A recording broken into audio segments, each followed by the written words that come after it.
Crafty Corner is one of my favorite segments of my Minecraft episodes. Inspired by The Red Green Show, these clips can teach valuable redstone knowledge, provide entertaining ideas of things to do in the game, and sometimes just be silly. So I've gone ahead and created the first compilation of all the crafty corners I've made so far.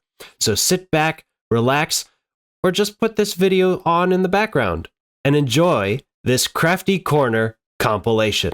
And don't forget, if your friends don't find you captivating, they should at least find you crafty. If you're like me, you spend all day mining diamonds just to be chased home by a bunch of creepers that stick around your front door waiting to blow you up and your hard-earned resources. They prevent you from sleeping, and they're still there in the morning, even after you wake up.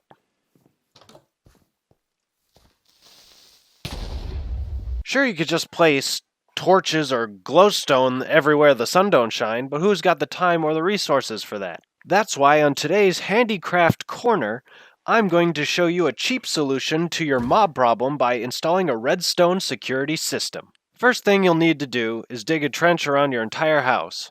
Now you could of course use a shovel or dig by hand, I guess, but I like to use the Handicrafter's secret weapon, TNT.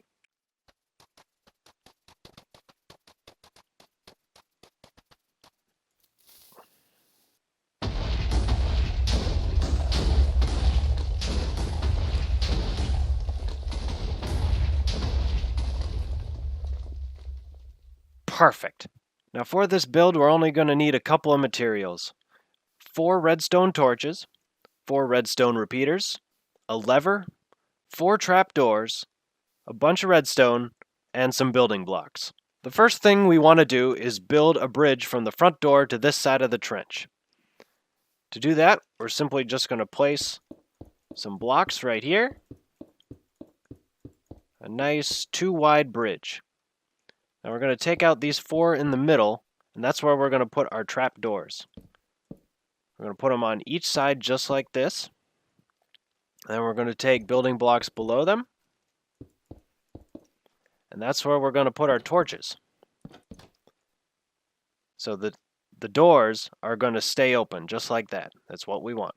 Next up, we're going to hook up our repeaters into the torches.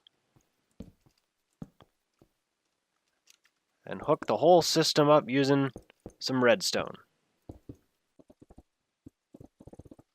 Hook up the redstone to a source block and put a lever on top. If you flick the lever, the door should open and close. And then the last step you need to do is find a bucket of your favorite mob repellent and place it right there in the middle. It'll spread and fill out the whole area down there, so there's no chance the mob will miss it. Alright, time to give her a test.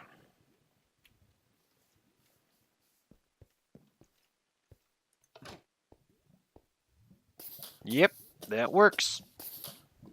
And remember, folks, if your friends don't find you captivating, they should at least find you crafty.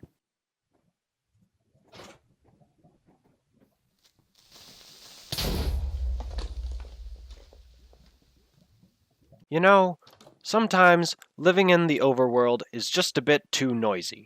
Too many villagers thinking out loud in front of your face.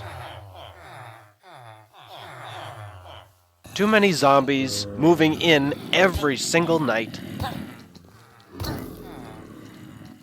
And those iron golems just take up way too much space.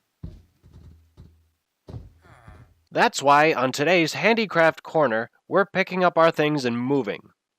But I'm not heading out to a new village or a private island or Aunt Velma's house in the woods. Nope, I'm moving to the end.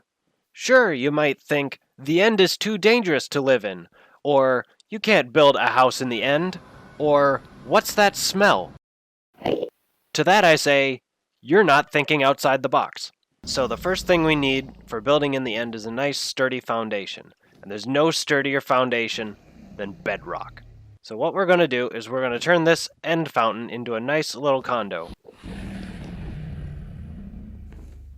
And there you have it, A nice, comfy, quiet end house. Now let's get to the interior decoration. And there you go, a little interior decoration to make your nice, cozy end house the perfect peaceful getaway from all your troubles of the overworld. Ah. Okay, let's try something else. When it comes to structural stability, nothing beats obsidian. Look, it even has its own little fireplace. This is going to work out perfect.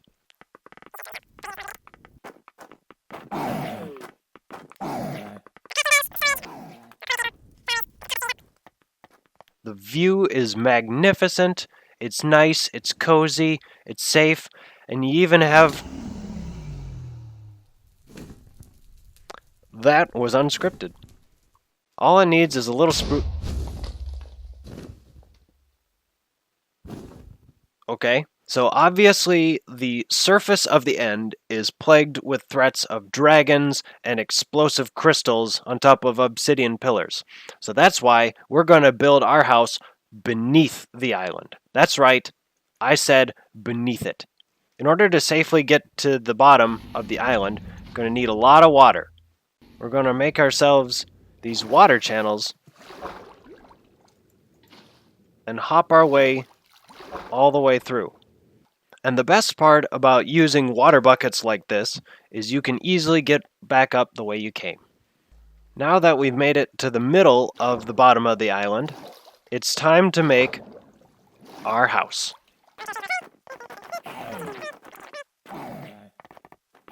Alright, we got our exterior done. Now all we have to do is move on in and decorate the inside.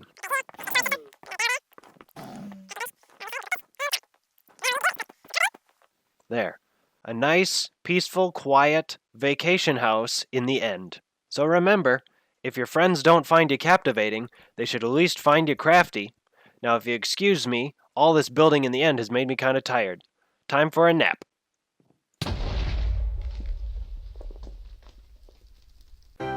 Well, that time is finally upon us.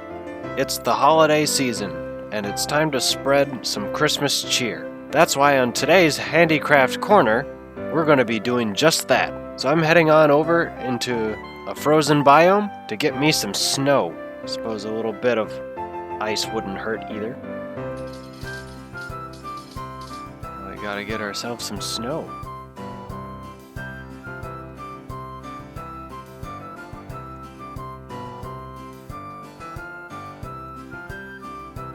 Should be enough snow.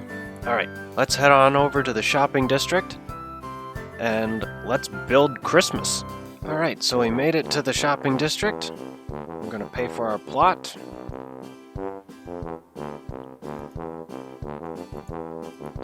Fando Claus's Christmas plot. Alright, I think I found a good plot for this. Just clear out some of these mushrooms. Alright, time to measure this little plot. 1, 2, 3, 4, 5, 6, 7, 8, 9, 10. 2, 3, 4, 5, 6, 7, 8, 9, 10. Alright, got this plot all measured out. Now we're going to set up the most important part about this Christmas plot, the Christmas tree. So I found the exact center of the plot. We're going to put in our 4 spruce saplings. Just going to help these saplings along a little bit. Now that's a little too tall for a Christmas tree. We're going to want those leaves to start around right here. High enough that we can put presents under it, but low enough that it's a Christmas tree and not a really tall spruce tree. Alright, take 2. And we're out of bone meal.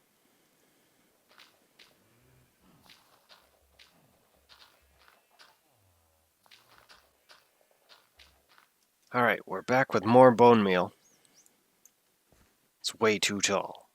Alright, 3rd time's the charm. Nope. Okay, take number 4. Nope. Take number 5. Nope. Take 6. Nope. Take number 7. Yay! We got our tree. Now it's time to decorate it.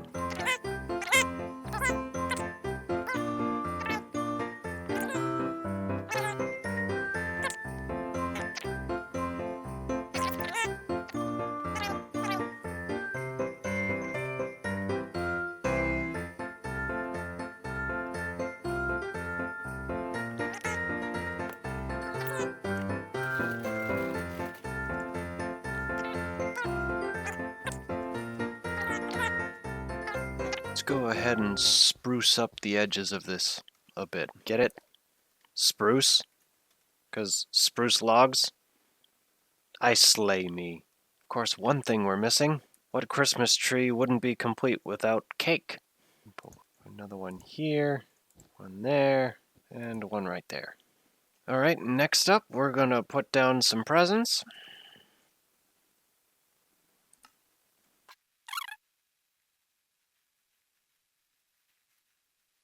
Well, that worked out perfectly. Put some friends around here. 1, 2, 3, 4. 1, 2. Got ourselves a snow golem. There we go. Oh, he wandered off into the water. So we're gonna have to figure out a way to keep him on the Christmas barge. I have an idea.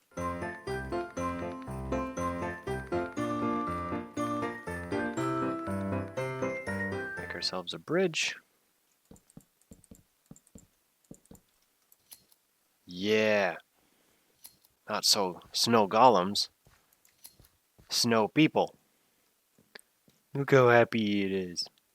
Now just some signs to explain what we're doing in here, and we're done. Welcome to Fando Claus's Christmas plot. Feel free to use this space for gift exchanges and to spread holiday cheer.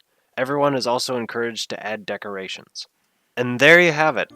A nice festive Christmas tree, some snowmen, and free cookies for anyone who wants to get into the holiday spirit. So if your friends don't find you festive, they should at least find you crafty. Now if you'd excuse me, I got some more building to do. The Ender Chest is one of Minecraft's most useful items. Using mysterious powers from the void, it is able to store your items and make those same items available to you in any other Ender Chest in the world, including the End and the Nether. It's kind of like having your own personal post office box. Now, wouldn't it be awesome if we could take the Ender Chest and use it to increase our own spoils from a long day of mining diamonds? I think so. That's why on today's Handicraft Corner, we're going to be doing just that. Now, one of the first things you'll notice with the Ender Chest is that it can't be used with hoppers or other redstone devices. It always has the same number of stuff in it, and only what you put in it manually. Well, I talked to one of my friends the other day by the name of Gimbal Gambit, and he told me a solution.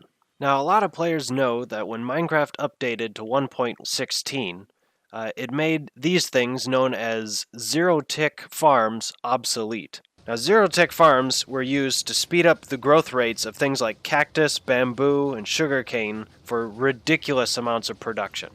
And obviously, they don't work anymore. Although these designs are no longer usable, whenever a bug is patched, another is discovered. So what does all this have to do with the Ender Chest? Well, I'm glad you asked. Now, Gimbal Gambit uses a technique he discovered known as hot timing, where he uses entity cramming to alter the functionality of an Ender Chest. Now, to do this, we need to create a situation where the Ender Chest is placed on a block currently occupied by the entity cramming limit. Easier said than done. Now, we can use almost any entity for this, like pigs, chickens, sheep, but I prefer to use the handicrafter's secret weapon, TNT. Now, according to Gimbal, the entire process has to be contained within a single chunk. So, just to show you where a chunk is, it's all contained within the boundaries of these gold blocks I put down. So what I've created here is a bunch of dispensers filled with TNT, and they'll all go off at the same time, launching 24 pieces of TNT into this water chamber right here. Now, 24 on most servers is the mob cap limit, or the entity cramming limit. As soon as there's a 25th entity in an area, then the system has to kill one thing in that area. So what we're going to do is we're going to flood this entire chamber with 24 pieces of TNT going off at the same time, and we're going to place an Ender Chest right in the middle as soon as they go off to hit that number 25. Once we hit that number 25, something's got to give. And that's how we get the hot timing. Alright, here we go. Quick, quick, quick, quick, quick, quick, quick, quick, quick, quick. All right, let's see if that worked. I think that worked. Now comes the fun part. So right now, there's currently nothing in this ender chest. And because it's the only ender chest within this chunk, all other ender chests in the world still function as normally. But this one's different. So what I'm going to do is I'm going to put a stack of diamond ore inside this chest. And hopefully it will trickle down from this ender chest into all other ender chests, including these two here, and we'll make an endless cycle of diamond production using just this. All right, here goes nothing. Here we go. There it goes. It's going in. So we're seeing this item count tick down. And there we see the diamonds coming into the blast furnace through the hopper here. Okay, now all we have to do is get a fuel source, and we should be cooking up unlimited diamonds. They're going through this hopper into this ender chest. So we're going to go over here and look at our ender chest here, and there's the diamonds coming in. And they'll continue to flow in until the entire chest is filled up.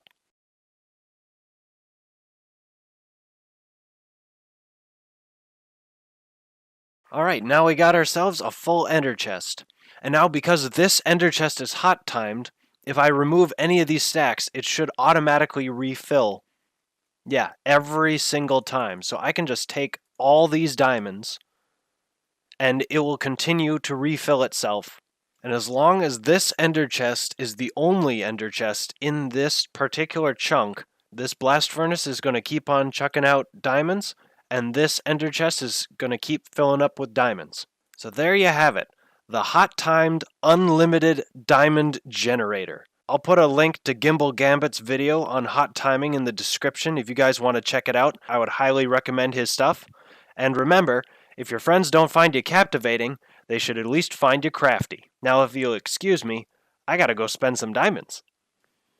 Okay, one more thing I wanted to do today is head on into the Nether and work our way up to the very ceiling, because it's about time that I get a nether roof portal. Now, nether roof portals are very convenient because unless there's a farm up there or somebody placed some spawnable blocks, there's no hostile mobs up there, so it's pretty safe. You don't have to worry about accidentally hitting a zombie piglin or not wearing gold around a normal piglin, like those guys down there. And all you have to do is break bedrock. Now, bedrock is an unbreakable block, which we are going to be breaking today.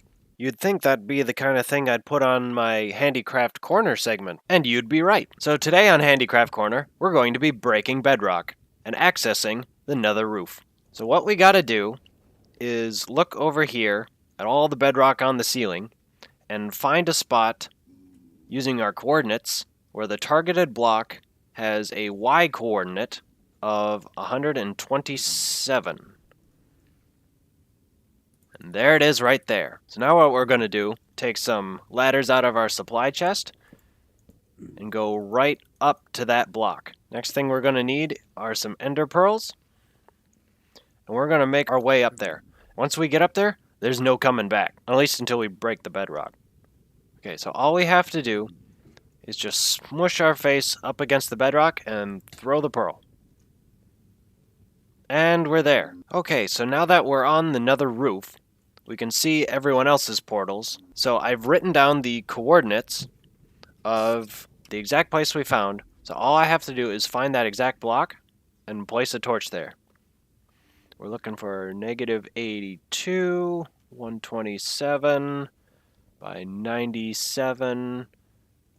That one. So that's where our hole is, and we'll be able to get down and access everything we want. So this is the block we're going to break. In order to break this particular block, we're going to need a couple of unbreakable blocks, a couple pistons, some handicrafter's secret weapon, a lever, and some extra bits just in case things go wrong, which they will. That's why I've armored up to make sure I don't die from this, because there's a chance I will, because we're working with the Handicrafter's secret weapon on the Project Hydra server, not in a creative test world. This is the real deal. This is the block we're going to break, so we're going to take our immovable objects and place them here.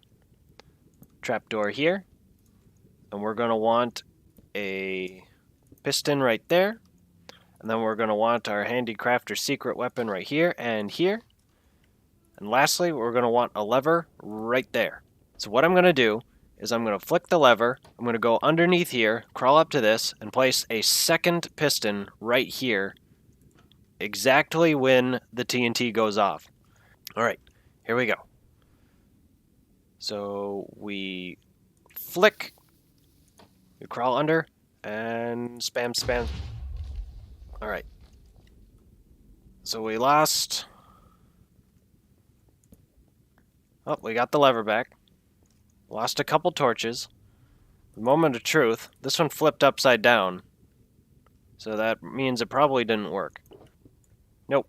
And here we go. Attempt number 2.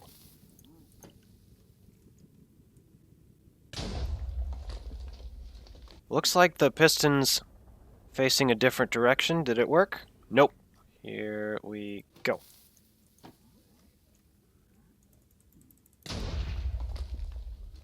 Did we get it? Did we get it? Nope.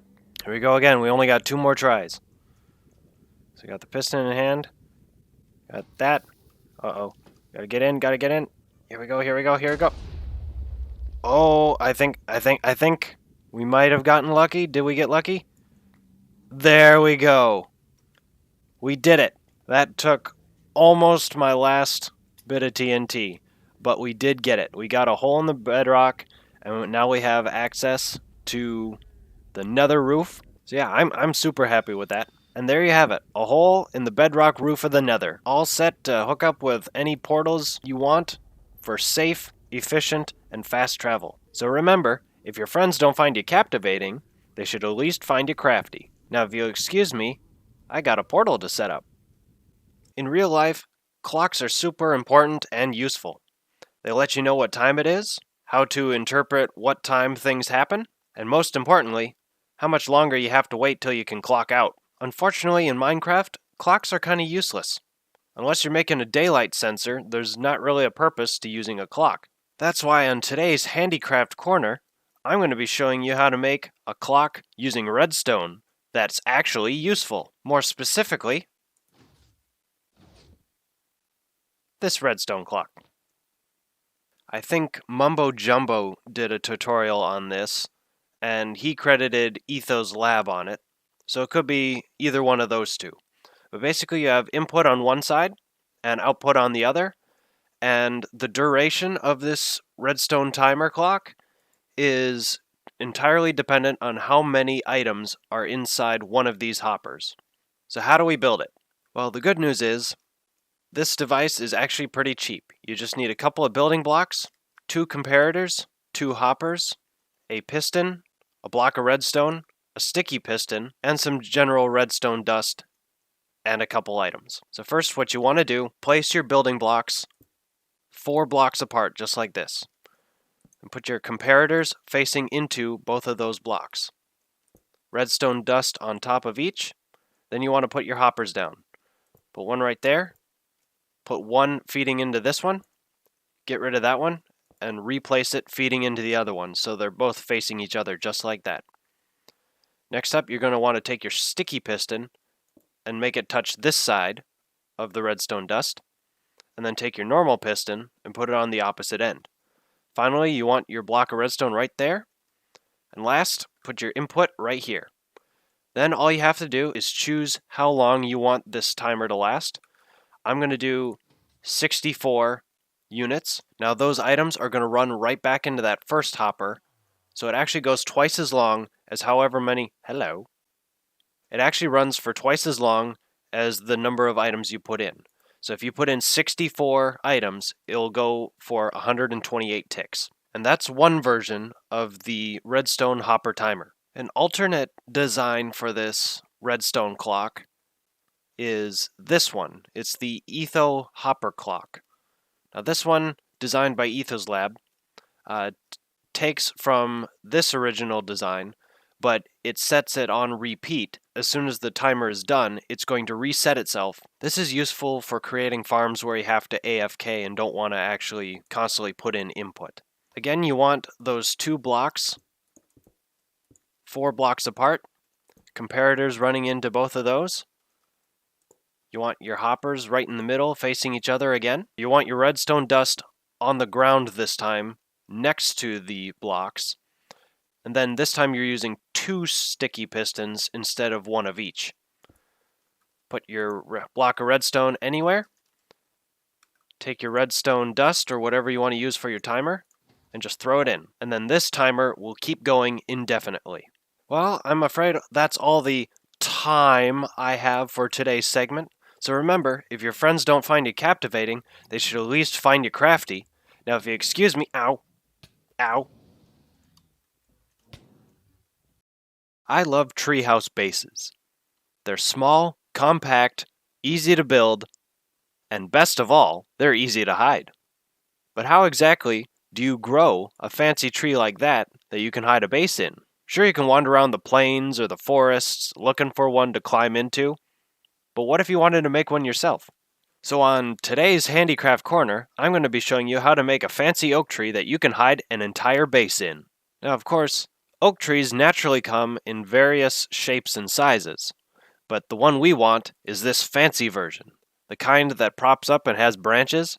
These straight ones are nice for gathering resources like wood, leaves, apples, and beehives. And that's all well and good. But if you wanted to actually live in a tree, you're going to want one of these. So how do you grow it like that?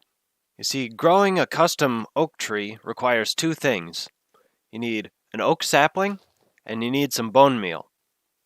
Now, using bone meal on a sapling will get you a tree, but it's not going to be a fancy tree every time. Most of the time, you're going to get a tree that looks like this. That's not what we want for our base. We want something that we can live inside. So how do we influence the way the tree grows when we use bone meal on it? Well, the answer is kind of simple. All we need to do is when we place the sapling, take some building blocks and surround 1 block above the sapling, just like this. We kind of make a square hole 1 block above the sapling, just like this. That way, when we use the bone meal, the oak tree that we get is always going to be a fancy oak tree. It'll take a lot more bone meal to get the process working, but there we have it. A big fancy oak tree that's large enough that we can put our base inside of it. Now for the fun part. Now obviously the first thing we need to do is build a means of getting up into the tree. Now if you've already grown one of these smaller oak trees, you can actually harvest the resources to craft everything you need to get up there. First you'll need some planks, get yourself a crafting table, and then use the remainder of your oak to construct a ladder. You'll need a lot of ladders depending on how high your tree is. Find a shady side of your tree that faces away from wherever everyone else is. That way you can hide the ladder behind the tree. And then all you have to do is climb up, break a couple of leaf blocks, and keep adding ladders until you're at a suitable platform height. That looks good. Then just clear out a hollow area of the inside of the tree for you to put your base. I usually like to do a 3x3 area, but you can make it as small as you want. Now, we just made a hole here with the leaves, but that's okay, we can fix that later. The main important thing is to get that 3x3 area that you can actually conceal yourself inside the tree. And look at that, we just got some more resources. We got our 3x3 area, so what you want to do next is spruce up the place by adding your crafting bench, some storage, a bed, maybe a furnace or 2. Something to make the whole thing feel a little more homey. I added a little lighting with a torch. We're not going for some extravagant mega build, we're just building a treehouse here. So the last step is to obviously cover this hole that we made by digging out our 3x3 area. And what we need to do is cover it up with leaves, the same leaves of the tree, which are oak leaves. Now, if we just chop up another tree, the leaves are just going to disappear. We can't actually harvest the leaves. So what we need to use are shears. Now, to get shears, we can either dig down and smelt some iron, But what if you just have these regular stone tools? Well, the answer is actually quite simple. If you're lucky enough to live next to a village, which I happen to be, we got walking iron all over the place. These guys will give you plenty of iron to make buckets, shears, iron tools, iron blocks, and they also drop poppies, so you can make red dye and other things. So they're super useful. So all you have to do is defeat them. All you have to do is defeat them. Do you know what it was? I was using the wood axe, not the pickaxe. So if you use a pickaxe on them, then they're really easy to... Okay, I did it the hard way. Make yourself a pair of shears. Use the shears on the leaves of a nearby tree. Obviously not the one you're going to live in. And place the leaves like so. And there you have it. A nice, easy, inexpensive, and secure treehouse base that you can live in for the rest of your days and not have to worry about any sort of danger. So remember, if your friends don't find you captivating, they should at least find you crafty. Now if you excuse me, I have a nice peaceful day inside my treehouse to enjoy without any problems, any danger, or anything to worry about at all. Yep, that's right. Perfectly safe in my treehouse. In my treehouse. What's going on in my treehouse? Ah! It's on fire! No! No! No! No! My treehouse! My treehouse! No, my treehouse! My treehouse! No! No! Whoa! Up! Elytra broke! Oh no! Oh no! Oh no! Ow!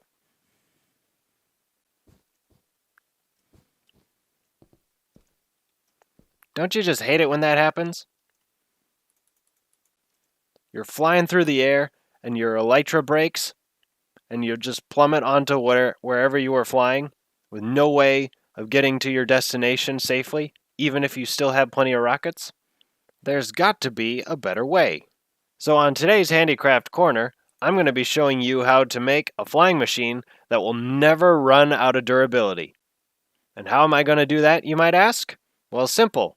With the Handicrafter's other secret weapon, slime blocks.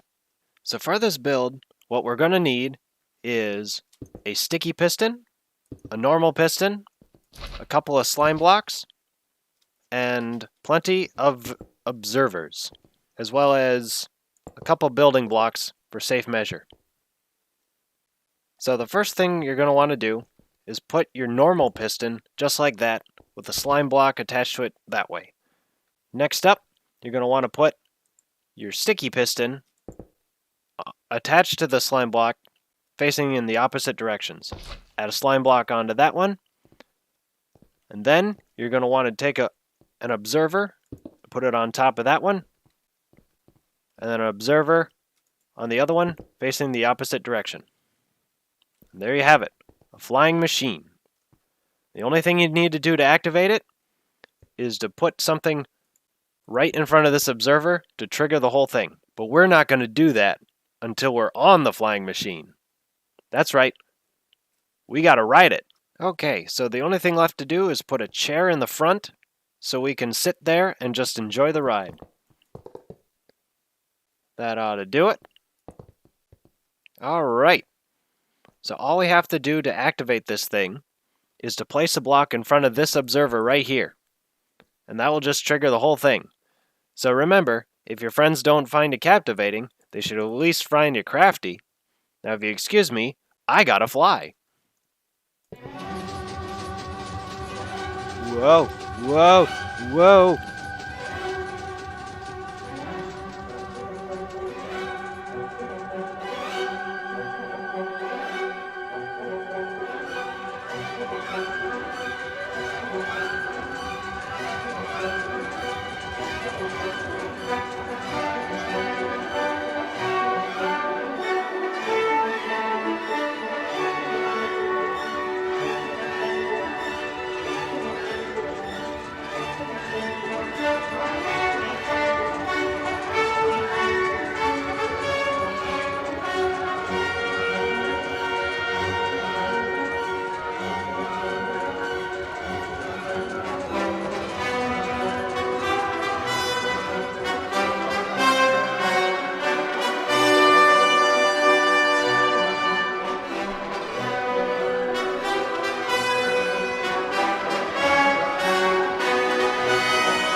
no.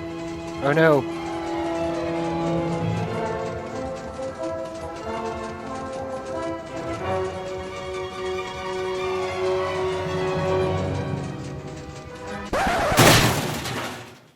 Yeah.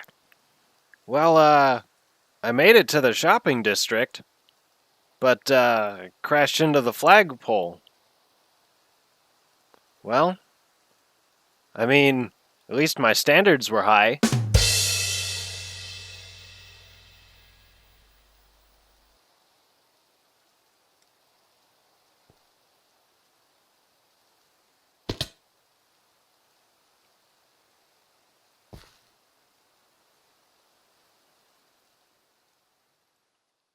I love note blocks. They're the most musical block in the game. Obviously. And for good reason. With just a couple of note blocks and a little imagination, you can create your very own music. So on today's Handicraft Corner, I'm going to be showing you how to make your very own song using note blocks and the various blocks that give them their unique sounds. Without further ado, let's take a listen.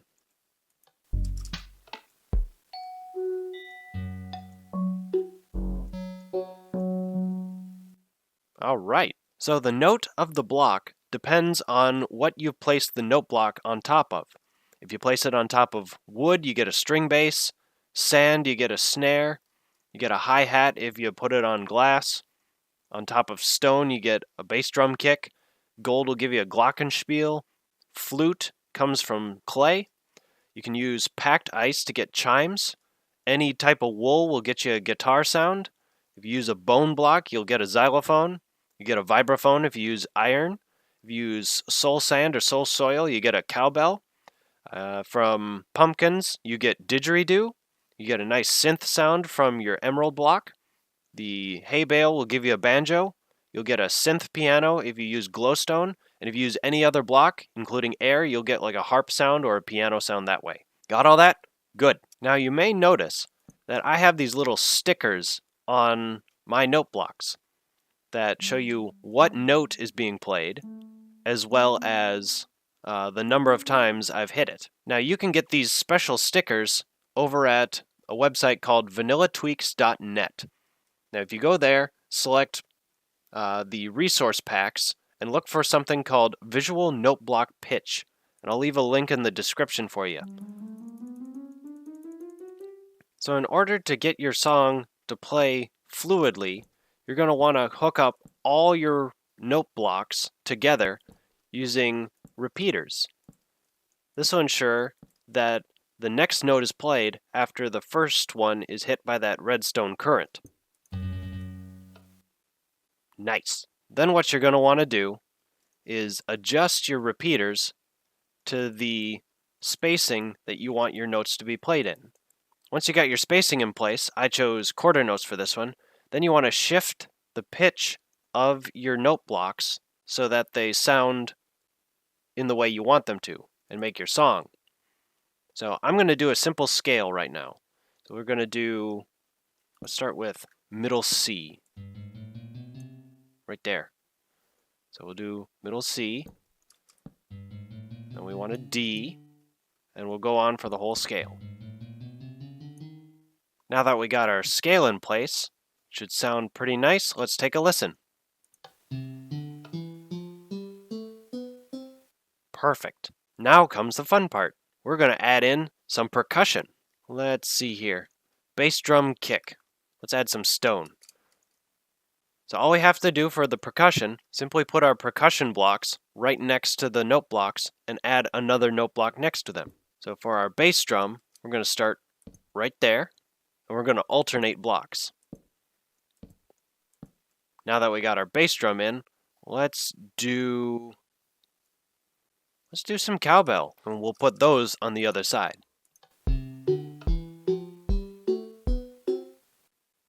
Not bad. Not bad at all. Now, let's think about harmony. So as you can see, all three blocks are the same note. So if I press this button, it's just going to be a louder version of the one note. So in order to get a harmony, what we have to do is change two of the notes to different notes that complement the first one to make it sound like a chord. There we go. So now we got C, E, and G. So if I hit the button, that's a nice chord. Beautiful. So there you have it. The basics of Minecraft music theory using note blocks. Now if you excuse me, I have a recital to practice for. Let's see if I got this right.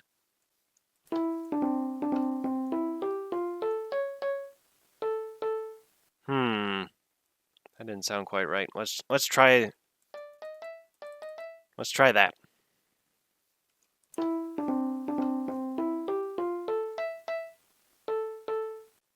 No, that's not either. Oh, I know what I did wrong.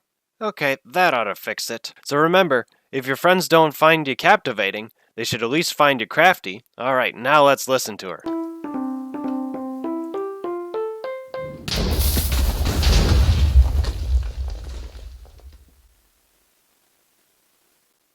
Has this ever happened to you? Your personal storage system has become such a disorganized mess of a chest monster that the local population has gathered to become fishermen on your property. This simply won't stand. So on today's Handicraft Corner, I'm going to be showing you how to make an automatic storage system. So before we begin construction of our automatic item sorter, we're going to need to think of a couple items that are the most common in making their way into our chest monster. So things like cobblestone, wooden planks, normal stone, diorite, andesite, etc. Well, for me, those objects are green terracotta, hay bales, chorus fruit, sea pickles, poisonous potatoes, and wooden bowls. So we're going to use these 6 as our examples. So this is what the automatic item sorter is going to look like. So we got 2 hoppers, a chest, a redstone torch, 1 comparator, 3 lines of redstone dust, and a repeater going into 5 building blocks in this T kind of tail formation thing.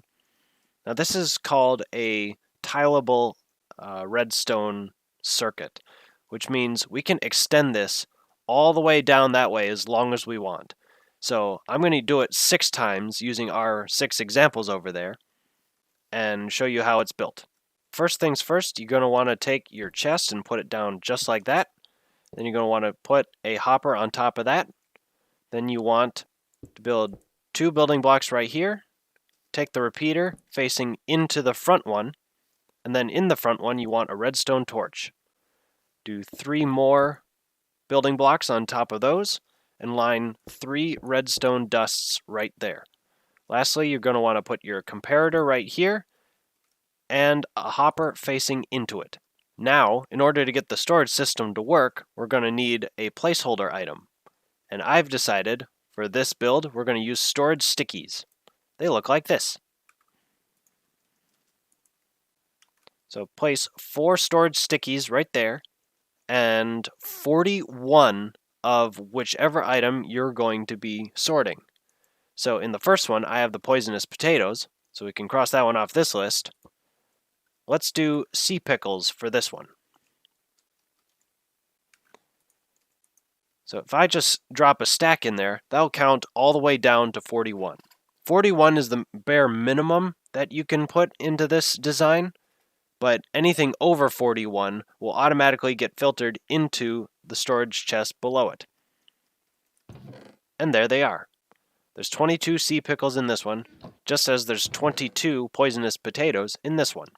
And we're going to go all the way down the line and have a complete storage system that's automatically sorted. Okay, so we got our storage system all set up.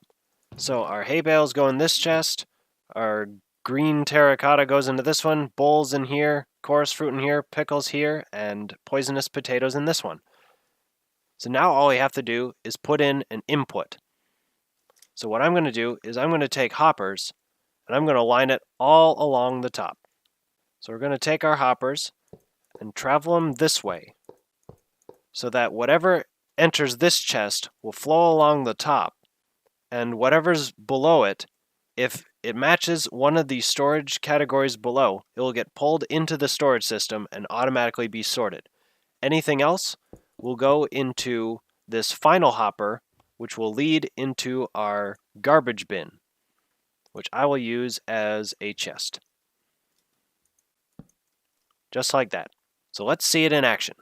So in this shulker box, I have a random assortment of items, including the 6 items that are going to be sorted by this system. The outliers in the system are these 3 units of kelp. So when I break the shulker box and put it on top of the input hopper right here, it's going to be automatically filtered and sorted, and you can see the redstone torches turning on and off. So these are all collecting the hay bales, the terracotta, the bowls, chorus fruit pickles, and the poisonous potatoes. But those 3 units of kelp are getting bypassed through the entire system, and they should end up in this garbage chest. So now that we've given it enough time to run through, we should see all 3 of them in here, just like that. And everything else, there should be a total of 26 of each and every unit in here now. Well, that worked a lot better than I expected. So remember, if your friends don't find you captivating, they should at least find you crafty. Now, if you'll excuse me, I got a chest monster to deal with. Okay, guys, break it up. Party's over. Ancient debris is one of the rarest blocks in all of Minecraft.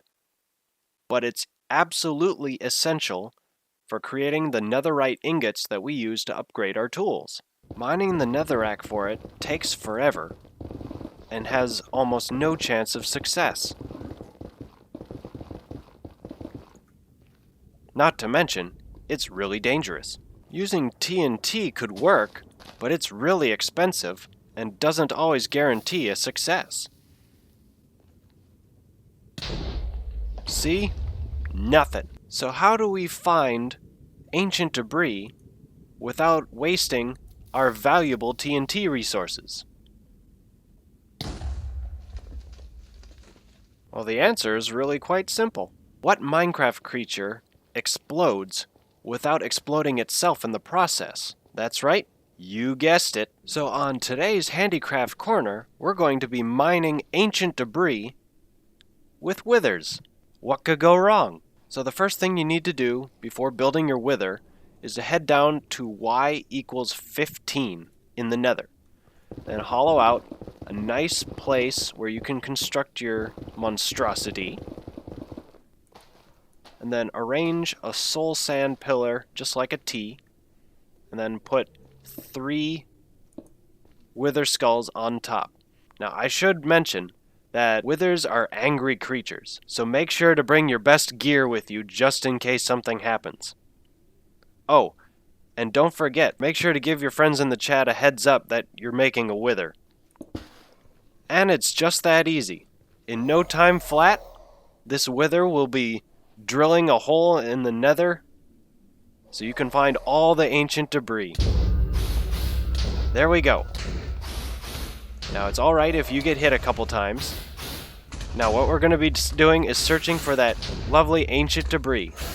And if we don't see any right away, we can always just find a wall and let the wither punch it for us. Keep an eye on your health bar because the withering effect kinda obscures it.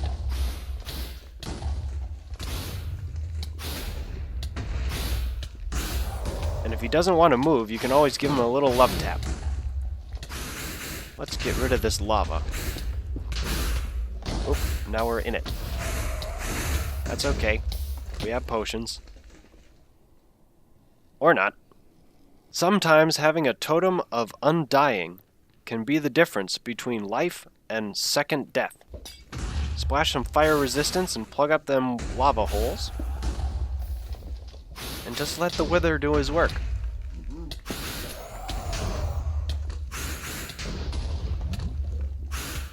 Fire resistance potions always come in handy.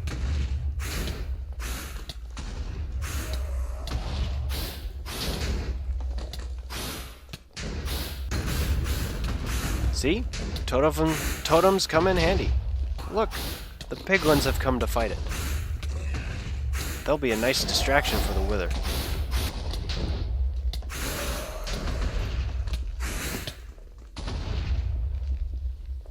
Whoops. Sometimes a potion of invisibility can be life or death when fighting a wither. Let's see him hit me now. And when you're all done with your wither, don't forget to put them away later for safekeeping. And it's just that easy. Look what we got here. Cheap, safe, efficient, ancient debris. Ready for smelting and turning into scrap for our netherite ingots. So remember, if your friends don't find you captivating, they should at least find you crafty. Now if you excuse me, I gotta get out of here. Somehow.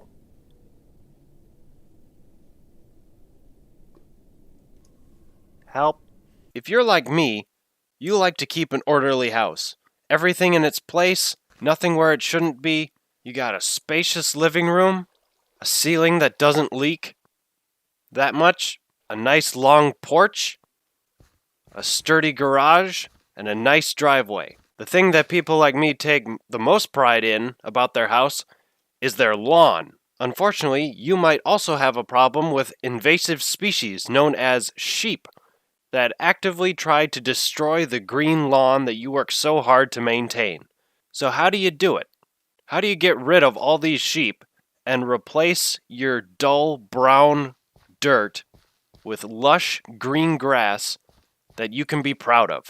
So on today's Handicraft Corner, I'm going to show you how to get your lawn back. Now obviously the first step you need to do is clear out all the sheep from your lawn. Oh hey Jay, what are you doing here? Hello, Fando. I'm just chilling, grazing. You know how it is. Yeah, I can see that. I'm trying to, work on my lawn here.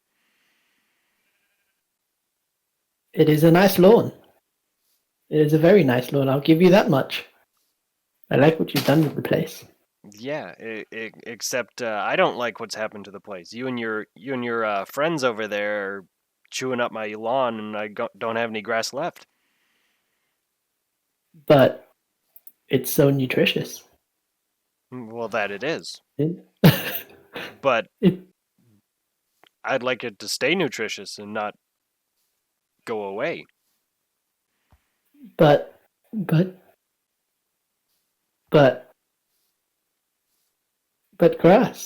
I don't know.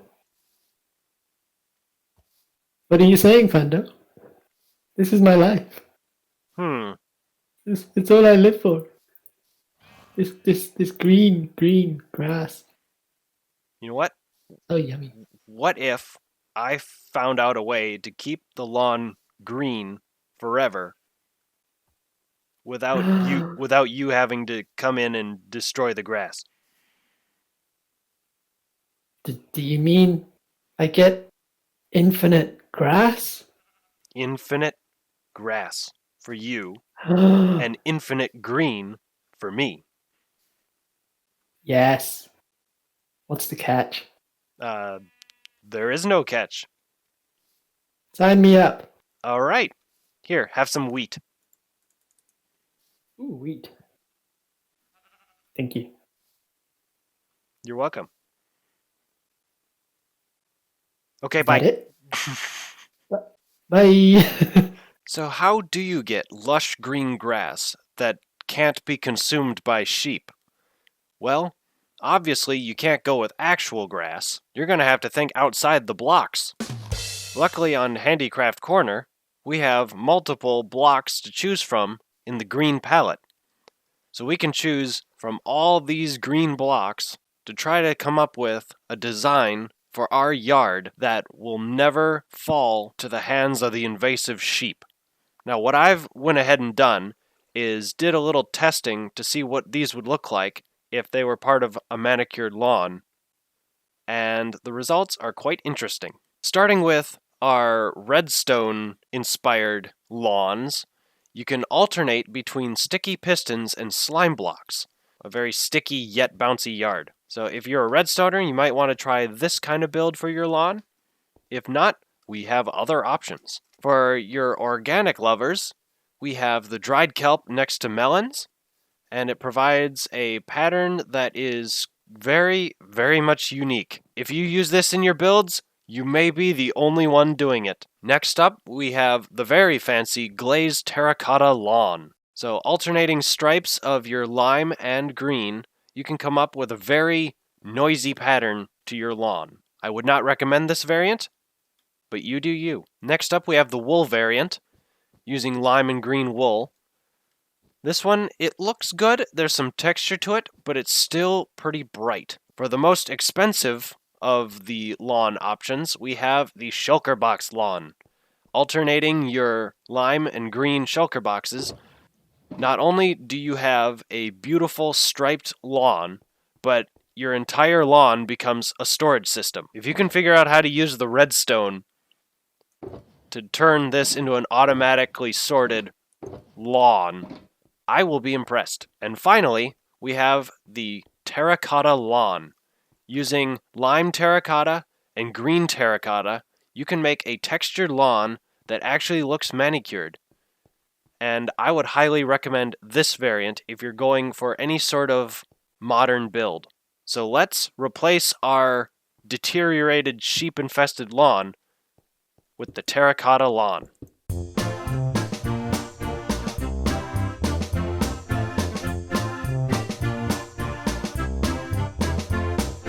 And there you have it.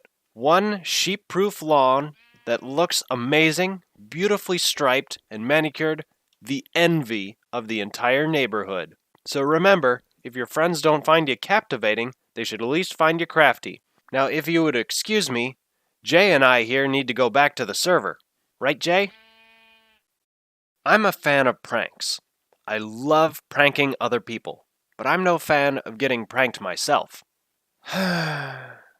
I'll admit, this was a good one. Someone put a highly explosive end crystal in my attic. Now these things are highly dangerous. Even the slightest touch will detonate them. So how do you clean up this mess? How does one safely remove an end crystal from their house without exploding half of the building and losing all your stuff? On today's Handicraft Corner, we're going to show you exactly how to remove that pesky end crystal using Silk Touch. That's right, I said Silk Touch. But we're not going to use your run-of-the-mill ordinary Silk Touch pickaxe or hoe or what have you. I'm talking about Silk Touch 2, Electric Boogaloo. Now hold up, Fando. Don't you know there's only one level of Silk Touch in Minecraft? I did not know that. But that hasn't stopped me before. Now where was I? Ah yes, Silk Touch 2. So normally when you attempt to mine a block like stone, it drops cobblestone. But if you use a pickaxe enchanted with Silk Touch, it drops actual stone. Unfortunately, even with Silk Touch, there are objects in the game that, if broken, drop absolutely nothing. Things like cakes, crops, monster spawners, and tall plants don't drop anything when mined, even with a Silk Touch tool. Now, of course, you can get tall plants like these if you use shears, and they'll occasionally drop seeds, but they don't drop the full plant with Silk Touch. Now, what exactly would happen if you tried to mine an end crystal using Silk Touch? That's right, it still explodes. So how do we mine these objects so they actually drop items and not explode like normal? Well, that's where Silk Touch 2 comes in. Silk Touch 2 is a hidden feature of Minecraft 1.16, which the developers used to break any block or non-mob entity in the game and drop its equivalent item.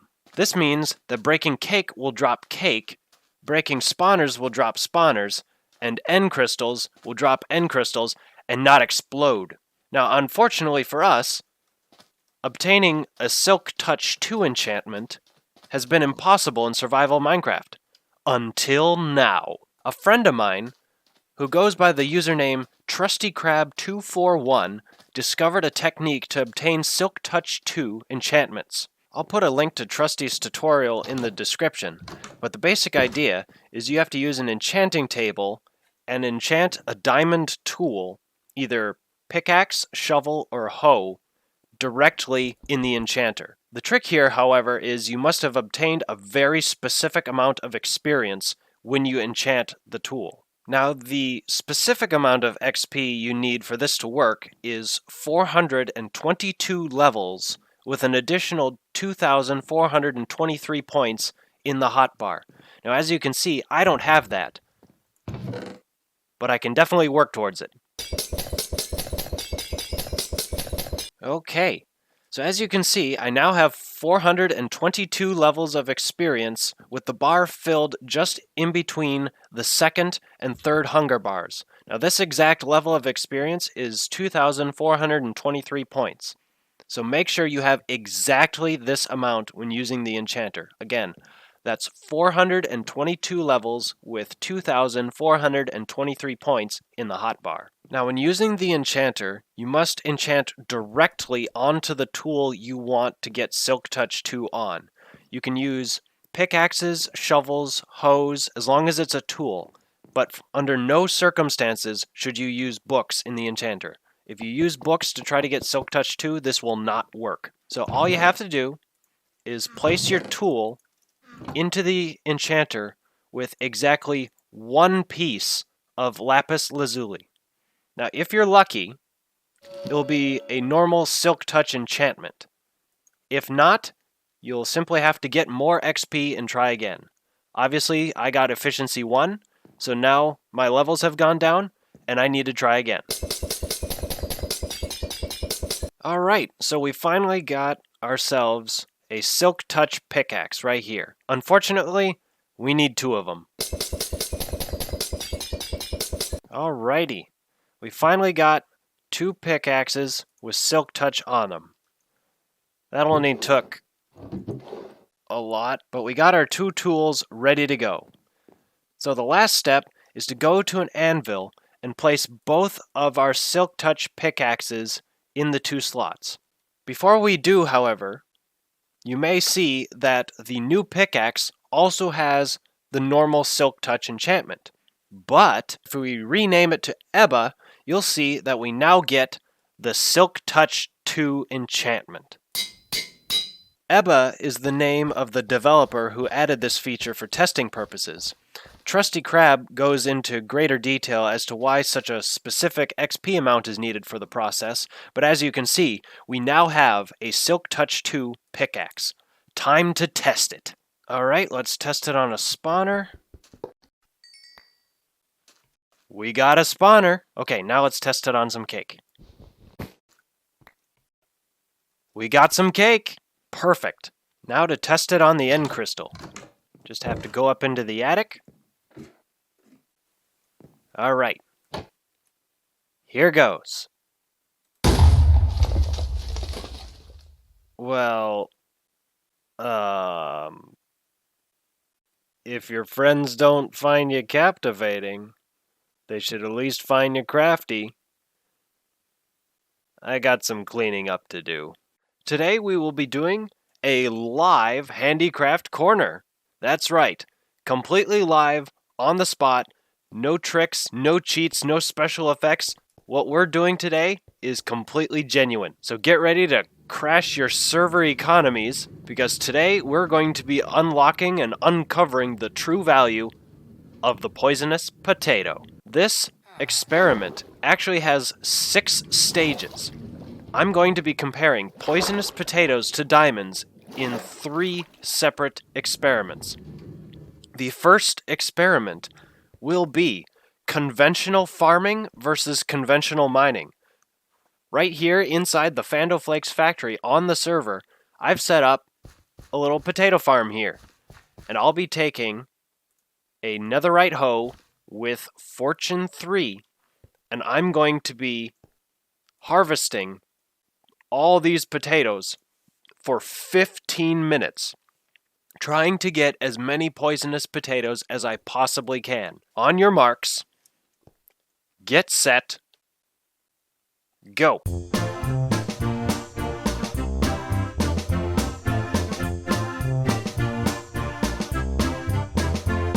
After all that, 9 poisonous potatoes. Got our conventional farming. Recorded 9 diamonds. Conventional farming. Next up, we're going to do conventional mining. So I'm over here at Fando Land, and I got my super valuable structural porta potty prototype version 1.0. You open the door, the lights turn on, you flush yourself down, and here we are in a strip mine. Next up, I shall begin the test of conventional mining. So I'm just going to go straight down this mine shaft. So I'm currently using 2 different Silk Touch pickaxes, just in case one breaks. As soon as the timer's up, I'm going to take all the diamond ore that I've Silk Touched, go back with my fortune pickaxe, and see how many diamonds it actually is after it's all said and done. 3, 2, 1, you.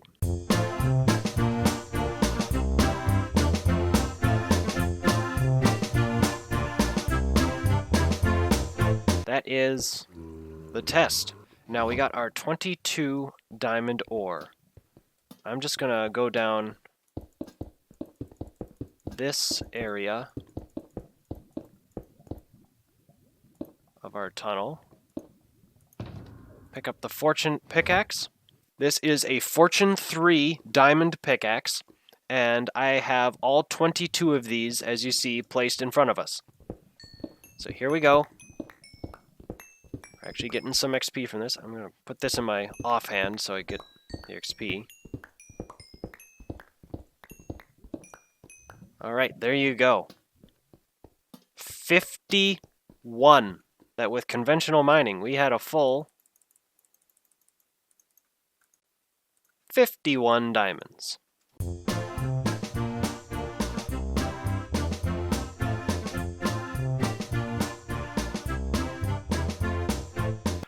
This is the classic Mumbo Jumbo micro crop farm. It works with potatoes as well as it works for carrots and wheat. The way this redstone machine works is the dirt will go up and down constantly next to the water in the back, so it's always hydrated soil, and all 4 of these dispensers will constantly be pumping out bone meal. So all I have to do is just stand here and let the process go for 15 minutes. 3, 2, 1, go.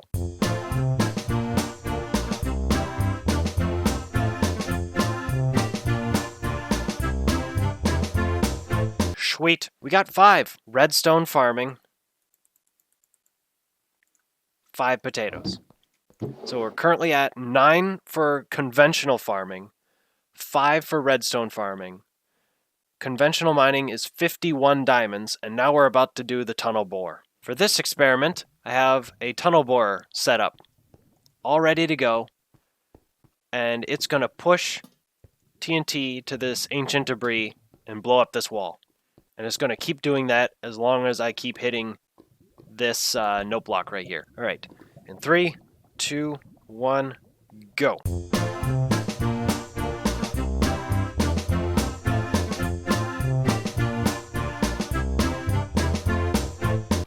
That's it.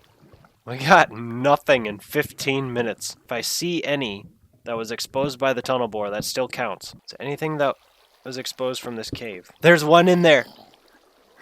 There is one. Fortunate, and hopefully get more than just 1 diamond. Greetings, stream. Everyone say hi to Timo. Okay, here we go. We got more than 1. 4. We got 4. And put 4 diamonds next to the bin. So tunnel boring got 4. Now we're going to do the ideal farming scenario. Welcome to Potato World. 3, 2, 1, start.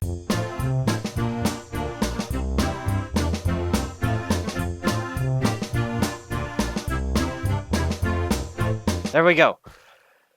Oh man. Almost a stack and a half. Stack and a half. We'll be right back. I'm going to take a quick intermission and play with my cat. Welcome to Diamond World. 15 minutes on the clock. Ready to start in 3, 2, 1, go.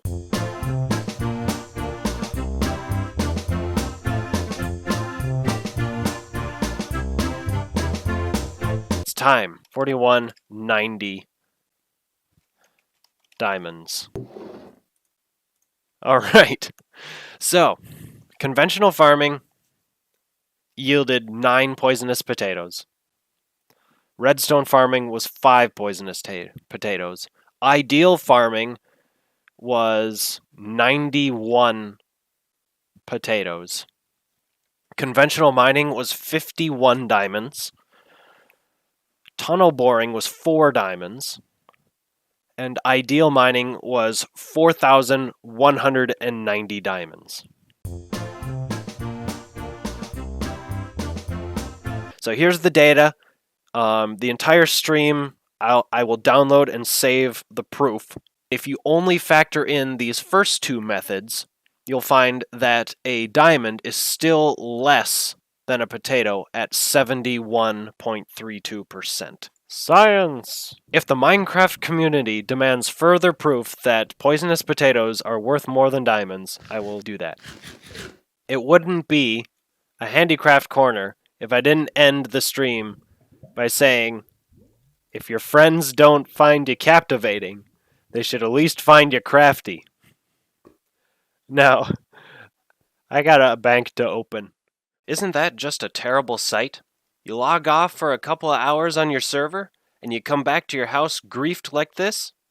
Windows blown out, holes in your walls, stuff stolen from the inside? It's an outright mess. Now, a rational person would just rebuild their base and forgive the person who committed the grief. But this is Handicraft Corner. So on today's Handicraft Corner, we're going to be showing you how to get back at the person who griefed you.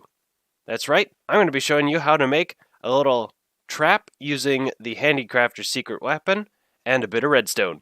So all you're going to need is a cobblestone wall, a powered rail, a couple of TNT minecarts, some form of activation mechanism, and a couple of building blocks. So the first thing you're going to want to do is head on over to the base of whoever griefed you, assuming you know who it was. Okay, I think I found his house. This is the house of Larry the Griefer. There he is. I can see him through the window. That's Larry. Just minding his own business. Yep, that's him, all right. So how do we give Larry the Griefer a taste of his own medicine?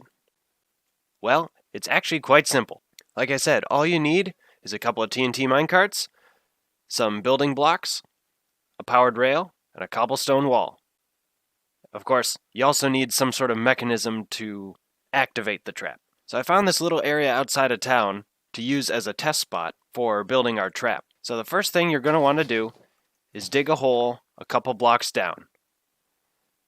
Just 2 blocks is all you need, and then 1 block in any direction. So make sure that when you place down the powered rail, that it goes towards the spot you made, hollowed out just like that. Okay? Next, you want to put your cobblestone wall right there. So that way, the rail faces your wall. Next up, you're going to want to break a block or 2. And you're going to want to put both of your minecarts right here. That way they stack on top of each other. Now I'm looking at this pixel where the side of the rail meets the corner of the block. So when you place a TNT minecart down, it goes right there, and you can place another one. And if you have more than 2 TNT minecarts, you can place as many as you want right there. That should be good. Now, all we have to do is now cover it all up. Now you can see there's evidence here. So if you want to be inconspicuous, I would use the same block that you used to dig up whatever it was. And don't forget, you need some form of activation mechanism right on top of it. If you don't want to be sneaky about it, I'd put a button down and a sign explaining what the function actually does. Well, that should work. And now that that's done, it's time to test it. So all we have to do is press the do not press button, and it should go off instantly. Because we use TNT minecarts, there's no fuse time. So the TNT minecarts will go off instantly, rather than waiting for the fuse timer to go off.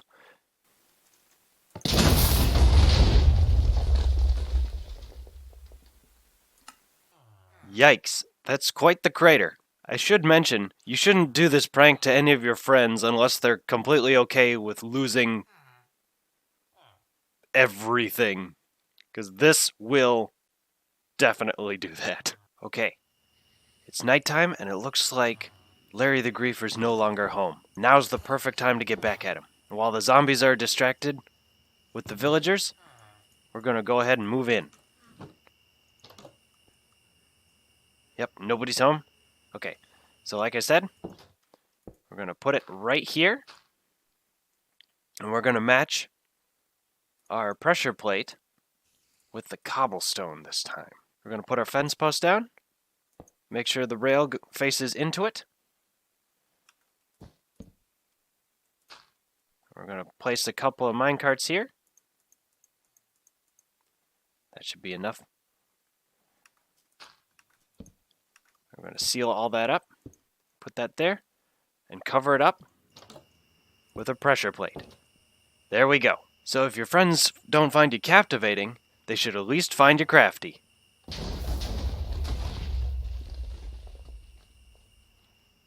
Whoops. Isn't this nice? Fishing's one of my favorite things to do in Minecraft. It's relaxing. There's no stress. There's plenty of water to do it. And you can get some pretty good loot. Well, you know what I mean.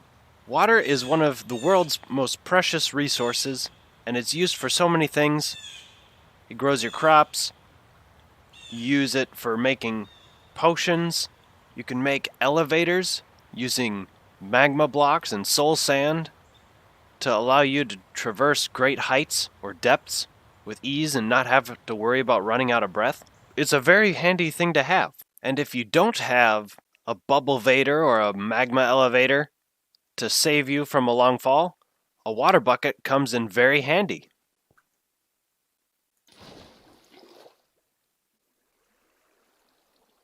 I actually did that on my first try and I'm really proud of it. So what happens if you try using a water bucket in the Nether? That's interesting. As you saw, water evaporates in the Nether. So on today's Handicraft Corner, we're going to be showing you how to bring water to the Nether. So if you've ever tried bringing water to the Nether yourself, you've probably done this. You reach for a bucket of water, and you try placing it anywhere, and it just fizzes out. Just instant evaporation. You're not allowed to place water in the Nether. Okay, so what do? You take a water bottle, and you drink it. And now you have water in the Nether. Technically. Okay, so you probably don't want to just drink water. You want to have water to either fish or do your crops or something. Okay, well, the next best thing, splash water bottle. Look at that. Throw some of those down, and you can hydrate anything. If you or your pets are on fire, you can just toss one of these, and you're no longer on fire. Okay, still not convinced? Okay, let's try something else. Okay, so the next thing is you can bring in buckets of fish, right? Get a bucket of salmon, bucket of pufferfish. Surely these will work because there's a fish in there, right? Maybe we can glitch the water into the Nether? Nope. The fish comes, but the water doesn't. Look at that. Okay, we gotta scoop these guys back up. They're safe. We got them. Don't worry. Okay, so none of that worked. Now what can you do? You can always take some of your favorite stained glass and maybe some carpet, and you can just place these down there. That looks like water, doesn't it? Yeah, look at that. You can totally swim in it. Well, okay then. What about ice? Ice melts in the Nether, right? Well, yeah, ice melts,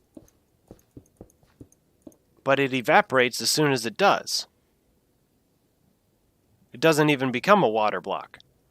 And packed ice and blue ice, they just don't melt at all. In fact, if I were to take blue ice and put it directly into the lava, see? Nothing. Packed ice, nothing. Normal ice? I guess you could say I'm standing on thin ice. Okay, for real this time. So if you ever tried bringing water into the Nether, you've probably tried to do it with crops, right? So you put out a little area of dirt, and you till up the soil, right? And you try putting water to the side, and it just fizzles out, right? We've already tried that, okay? If you actually get yourself a cauldron, and you fill it up with water, it actually stays in the Nether. No tricks, no shenanigans. You actually have water in the Nether with cauldrons. Not convinced? Well, watch this. You till the soil, and it gets hydrated. Isn't that cool? The soil gets hydrated, you can grow your crops, and you don't have to worry about the hostility of the Nether. Now let's plant some crops. There we go. Well, alright. That should do it. So now all we have to do is sit back and watch them grow. So if your friends don't find you captivating, they should at least find you crafty. Now if you excuse me, I got some fishing to do. The Handy Crafter's secret weapon, TNT, is one of my favorite blocks in all of Minecraft. But did you know that TNT is one of the oldest blocks in the game? That's right, when Minecraft was first released, TNT was one of the very first blocks. When redstone functionality was added to the game, players experienced an explosion of creativity. That's when one of the first TNT cannons ever made was created. Simply using cobblestone blocks, some buttons, a little redstone, and multiple TNTs, you could create a cannon that launched TNT very far.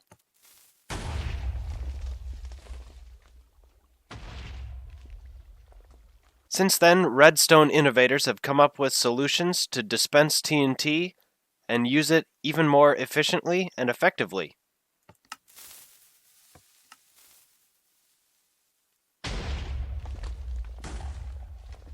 But what about the bigger TNT designs? Huh? Hasn't someone ever invented a TNT cannon that, looks like a cannon? Maybe behaves like a cannon? Maybe even fires like a cannon? So on today's Handicraft Corner, I'm going to be showing off the crown jewel of our Handicrafter's secret weapon cannons. Now that's what I'm talking about. This baby's fully loaded and fully prepared to cause some major destruction. The redstone ingenuity with this TNT cannon combines flying machines, redstone, and good old-fashioned Handicrafter's secret weapon, TNT. If we just open up the hatch, you can see the flying machine inside.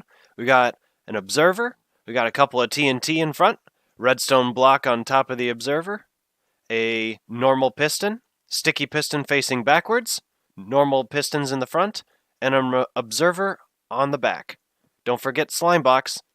You can't forget slime blocks. So the way that this machine works is when you place a sand block on top of this observer right here, it'll fall down to our bottomless void, but it will also trigger the flying machine to start moving forward towards the house.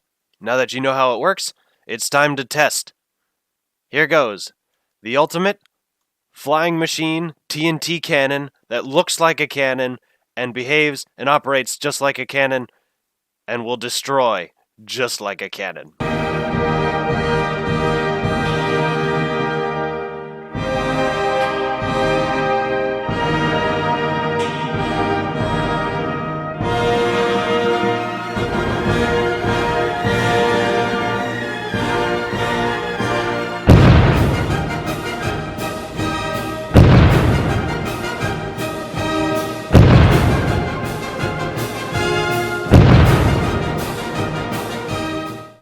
Look at that destruction. Now that's what I call a TNT cannon. So remember, if your friends don't find you captivating, they should at least find you crafty. Now if you excuse me, I gotta reload. I recently went on vacation to Yellowstone National Park. And do you know what they had there? Thermal features. That's right, we're talking geysers, paint pots, heated pools, and we're talking steam vents. For today's installment of Handicraft Corner, I thought it would be a great idea to try out geysers and thermal features in Minecraft. I prepared an array of thermal features to try out and showcase today. I made this one right here. It is a simple fountain with a little geyser feature in the middle. You just take some redstone and you get the comparator to repeatedly fire this dispenser here, and you get it to bubble up. Not bad, but we can do better. Blah. So over here I have a little hot spring. Got gravel. Put some campfires underneath the gravel to get the smoke to come out. Kind of looks like steam. It sounds nice. It's kind of tranquil. So you have this little thermal feature here, but it's kind of generic. Not much going on here other than the particles. So if you want some variety, let's go to the next design. So this one, I took some stairs, slabs, and some dead coral. I still got the campfires making the nice thermal smoke going on there, but I also put a dispenser with some fireworks underneath this cobblestone slab. So if we wanted this to become a geyser and do an eruption,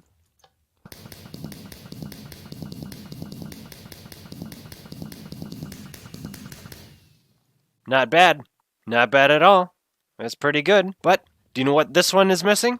Even with all the texture variants, the geyser going off, and all that good stuff, there's no bacterial mat. When I was in Yellowstone, almost every single geyser was surrounded by a bacterial mat. A very wide range of colors flowing from the geyser and going off into the reach of the landscape. It was super beautiful, and that's what I got over here. It has a lot of features that can normally be found in geyser basins like Yellowstone. We got the beautiful colors of the bacterial mat with some wet sponges. We got some moss, raw copper and raw iron blocks, some raw gold for variety, but the sea pickles there for some more organic growth. I have a layered pool system going on here.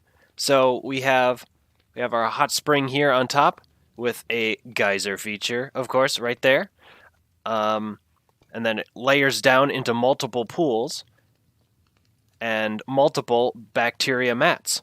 So this one is pouring out of the top on this side, and it's even going around and heating up some of the river next to it. So we walk around the bacterial mat, which you're not supposed to do. Do not walk on real-life bacterial mats. It disturbs the landscape. Thank you very much. Again, I used the cobblestone, some mossy cobblestone, and I added some carpets this time, so you got lots of variation in the natural landscape here. Of course, we got the thermal smoke coming up, but what I also added was, instead of water, I used layers of transparent glass in multiple shades and colors to make it appear like an endless pit going down into the earth itself. So this is what a lot of the heated pools I saw looked like. It was absolutely stunning and beautiful. Another feature that was pretty common in Yellowstone for geyser basins with bacterial mats is some of them actually erode the trees that are indigenous to the area. So what we have here is some stripped birch and some sandstone pillars to show where the water originally wore away at the base of the tree. And the rest of the tree I used with the acacia wood and the andesite walls to do a little variety of the trees here. So these trees are all dead because of the bacterial mat. I saw a lot of this going on in Yellowstone. It was harder to see in the winter, but it did kind of look like each of the trees was wearing a white sock. One last feature I added with the thermal feature here, and the geyser going off as well, is some pools will actually drain after the geyser goes off, which is actually really incredible to see a pool drain and fill up just like a bathtub in real time. So to mimic that, I added this redstone lever over here, so we'll see the geyser go off and we'll see it drain into the river here.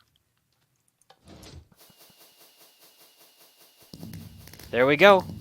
Got the geyser going off. We see the drainage into the river here over the bacterial mat. And then when the geyser is done going off, we'll just flick that lever and it drains just like that. And there you have it. Very realistic version of a geothermal feature inspired by Yellowstone. So if any of you want to use this in your builds, In the future, go ahead and use my inspiration. You can use this block palette and try it yourself on your own servers. So, if your friends don't find you captivating, they should at least find you crafty. And if you would excuse me, I gotta go warm up.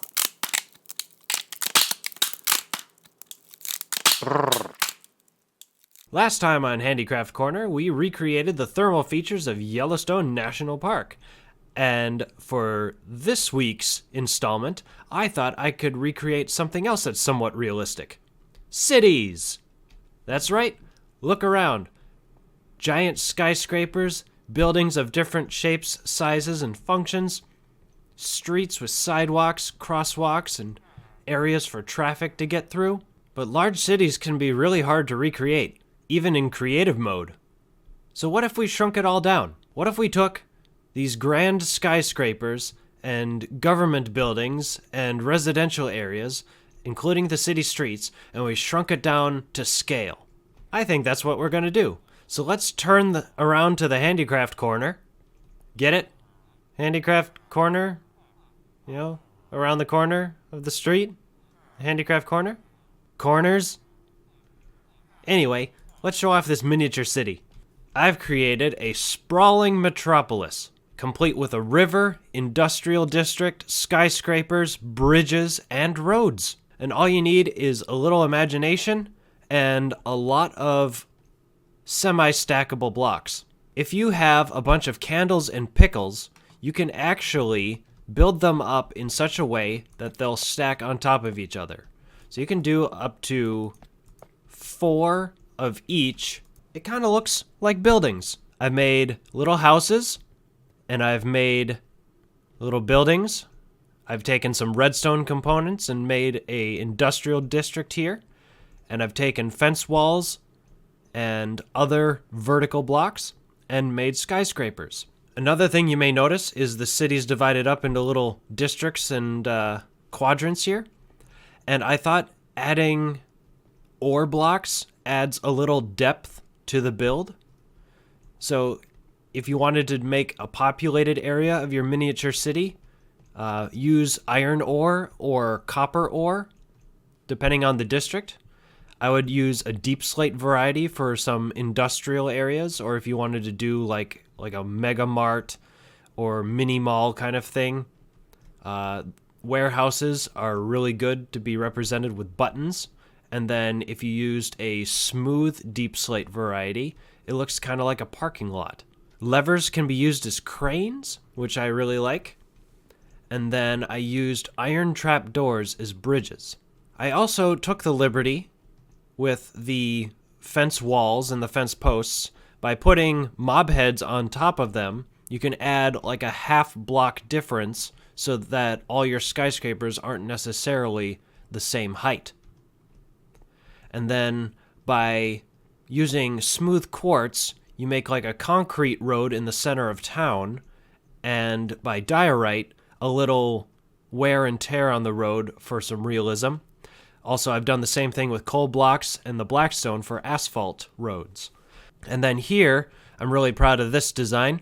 If you just use some boots of any material and then follow it up with leggings of the chainmail variety on an armor stand, it looks like the skyscraper's under construction. And what city in the entire world does not have at least one building under construction at all times? As you can see here, I have a little river going through here with some packed ice on the bottom so you can emphasize the blueness of the river. And then I have the roads going over the trapdoors for bridges. You have to use your imagination a little bit for this one. I made an airport right here. You got your little watchtowers, you got your airport hub here with the hangars, and then you got your little runway right here where the planes can take off and land. Over here we have our suburbs. You know, nice asphalt road, little cul-de-sacs in every neighborhood or so. And then you just have the individual houses made with your candles and sea pickles. So there you have it. A very fun and easy to make miniature city that all your friends can enjoy.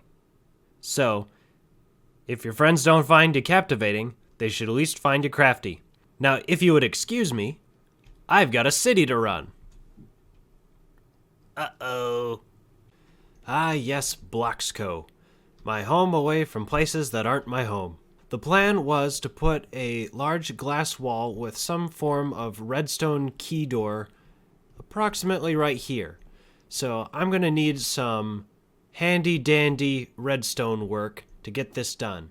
And speaking of handy dandy, it's time for Handicraft Corner. So on today's installment of Handicraft Corner, I'm going to be showing you how to create a redstone key door. A door that only opens when a specific item is placed into its key slot. That way you can keep the people you don't want to access out and allow the people you do want to have access in. Minus cheaters, of course. But this is the Project Hydra server, so we don't have cheaters here.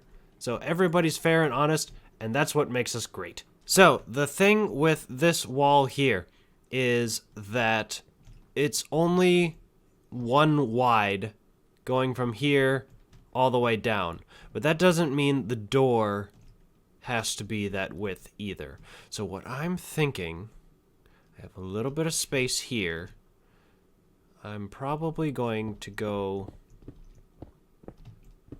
right through here. We'll just do one layer of glass on top, 3 hoppers on top here, in the middle, and 1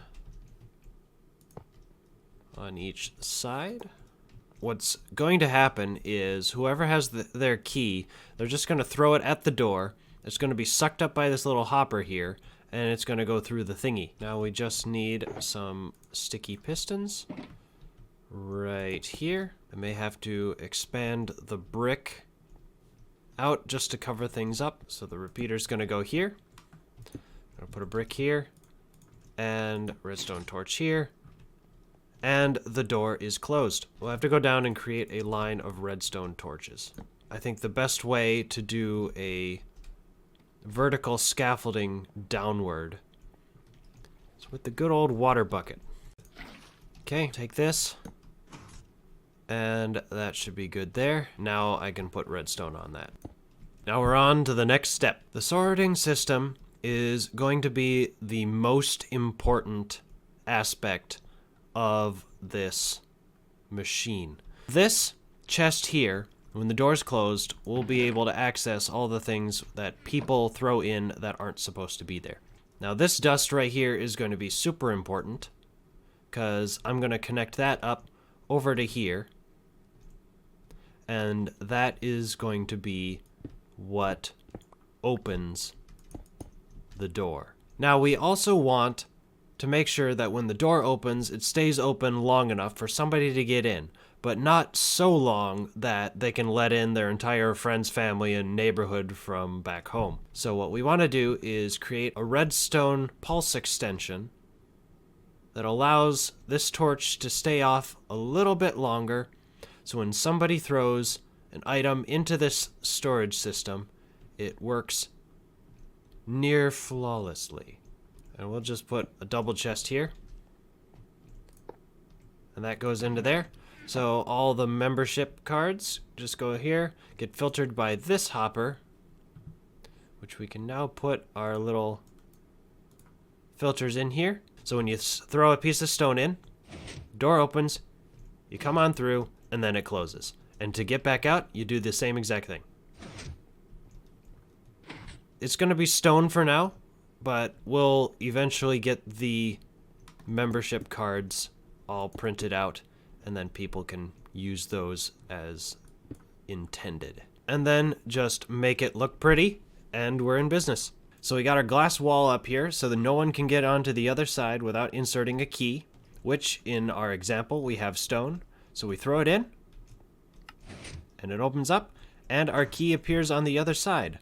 What I did off camera was I just did a little redstoning down here to allow for new keys to be dispersed on the proper side of the door. Obviously, we don't want keys to be dispersed on the other side of the door, so this is the best solution to that. So you may be asking yourself, okay, so if the key only comes out here, how do I get my key back when going out? Well, it's actually very simple. If you stand right here and you throw your key in, you get your key right before you head out. So that way, no one ever loses their membership card. But there you have it. The fully functional redstone door that's key card operated. So if your friends don't find you captivating, they should at least find you crafty. So if you'd excuse me, I gotta get back to mining. I found something that's kinda cursed in Minecraft. As you can see behind me, this village is ransacked by zombies and other hostile mobs because the golems that were constructed here aren't alive. They're just blocks. As you can see here, this iron golem hasn't come to life. These snow golems haven't come to life. Hi, Mr. Creeper. What's going on here? So I thought for today's installment of Handicraft Corner, I thought it would be a great idea to do some myth busting. So, as we all know, you can construct a snow golem by placing 2 blocks of snow and a pumpkin head on top. And there he is. And he'll throw snowballs at your enemies and keep them from entering your base. Or aggravate all the mobs around and blow your base up. An iron golem is made by making a little T shape with iron blocks and putting the carved pumpkin on top. Just like that. Iron golem. But as you can see behind me, I have 3 examples of some cursed golems.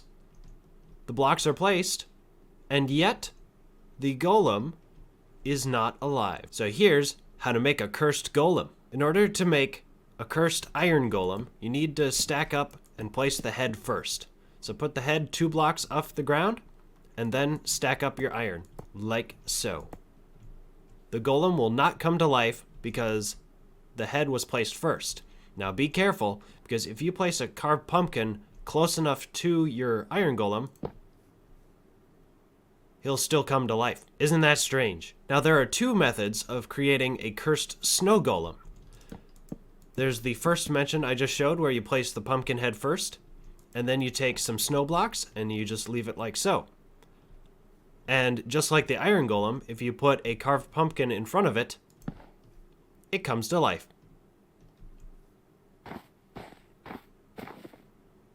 Also very strange. But the third method of creating a cursed snow golem is the one with these layered pieces of snow.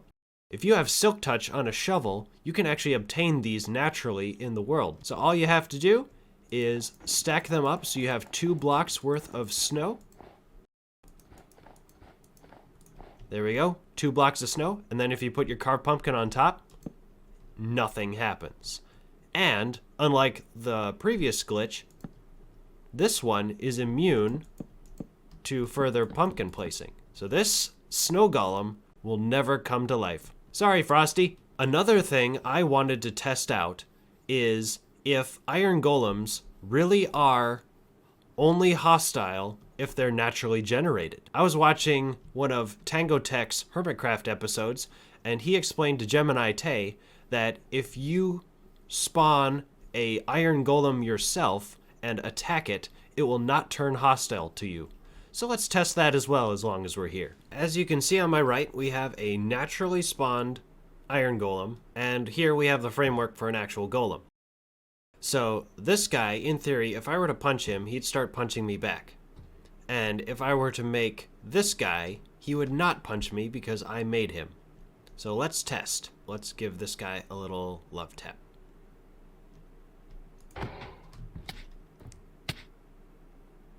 Well, part A of the hypothesis is true.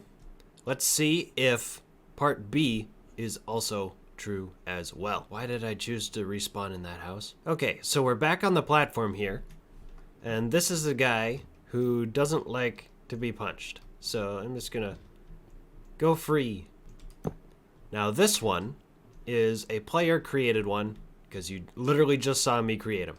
So if I punch him, he would in theory not be hostile towards me. Well, how about that? Well, Tango Tech, you are definitely correct about the iron golems. I just had to see it for myself. So, if your friends don't find you captivating, they should at least find you crafty. Now, if you would excuse me, I need to get back onto the server. I love green dye.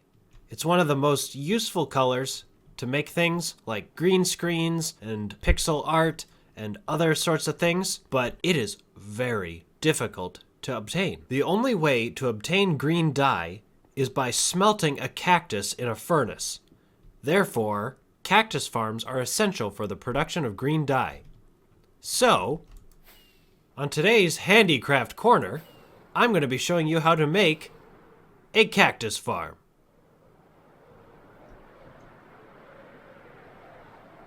Why do I keep respawning in the cobweb house? Okay, for starters, you're going to actually need to get an initial piece of cactus somewhere. And they only grow on sand, so the best place to find them is in a desert. Unfortunately, for this super flat single biome universe I've created for the Handicraft Corner world, there isn't any. Unless, after you've obtained as much cactus and sand as you possibly can carry, the next step is to start to build a collection system. That's more like it. What's going to happen is the cactus are going to grow above the water stream here, and eventually they're going to get broken by a special technique that we'll use with fence posts. They'll get picked up by the hopper and immediately smelted using the furnaces into that sweet, sweet green dye. So we're going to take some building blocks here, and we're going to go one from each corner and stack it up 2 blocks high. And we're going to go in a nice pattern all the way to the edge here. And we're going to continue that pattern on both sides. And we're going to go all the way down, and we're going to put sand on each and every one of these. And it's going to look a little bit like this. As you can see here, we got... It's not quite a checker pattern, but more of a every other block pattern. Because what we're going to put in between these are any block that's vertically considered to be half of a space. That includes fence posts, stone walls, glass panes, as well as iron bars. So I'm going to set these up and add a variety of these so we can all see how each of these work in tandem. I've made an important discovery. It's not just the walls, the iron bars, glass panes, and the fence posts. Pretty much anything you place, as long as it will stay held up on its own in the air, will work for ensuring that the cactus breaks. Unfortunately, larger things like lecterns and full blocks can sometimes get the pieces of cactus to fall back onto the cactus and destroy themselves. Observe. See, every time this cactus in between the redstone breaks off, it just lands on itself and gets destroyed. Same thing with the lecterns. It just lands on the lectern and gets stuck forever. I ended up choosing the iron bars for the entirety of the farm because their hitboxes are the smallest. Therefore, when the cactus breaks and hits the iron bar, it has a greater chance of falling into the water rather than back onto that single pixel of space in between the cactus and the sand. So it will minimize lag, it will minimize losses to landing back onto itself, and it will maximize output and efficiency for the farm. Plus, it gives the farm a universal look, making it seem like it was made intentionally this way and not after several attempts of trial and error, which it definitely wasn't. This is Handicraft Corner. I'm a professional here, right? Right? So if your friends don't find you captivating, they should at least find you crafty. Now, if you would excuse me, I gotta go make some green. You know, some people actually ask me from time to time, how does one actually play Minecraft? Well, that's actually a very good question. So what I've done today for Handicraft Corner is I've broken the game up into 2 parts. The ultimate goal being slay the Ender Dragon. After one slays the Ender Dragon and returns back to the overworld, the credits roll and that's the end of the game. What we're gonna need is blaze rods and ender pearls. They look like this. Like all great Minecraft adventures, it always starts by punching wood. This is needed to obtain the most important block in the game, the crafting table. Make our planks. A couple sticks. And we'll make a pickaxe. A perfect start. Then we just mine into the stone. There we go. Achievement unlocked, Stone Age. We get ourselves a stone pickaxe so we can mine iron, make a furnace, and now we can smelt stuff. I'm actually going to go the bucket route. That way I can even skip the pickaxe phase altogether. A ruined nether portal. What do they got in the chest? Fire charges. Perfect. This will come in handy later. I'm just going to hollow out a nice little area for the new portal. And I'm just going to place the lava right here so we can build up the frame. Okay, once you get 4 lava source blocks down on your platform, you can even do 2 if you want and then raise it up a bit. But I'm going to do 4 for a solid foundation. And all I have to do is pour lava right on top of it. There you go. So we got 1 obsidian layer, and we're just going to complete the rest of the portal frame. Okay. And there's our completed nether portal frame. So now all we have to do to go to the nether and get our blaze rods is to light it up. I don't remember nether portals being red. Here goes nothing.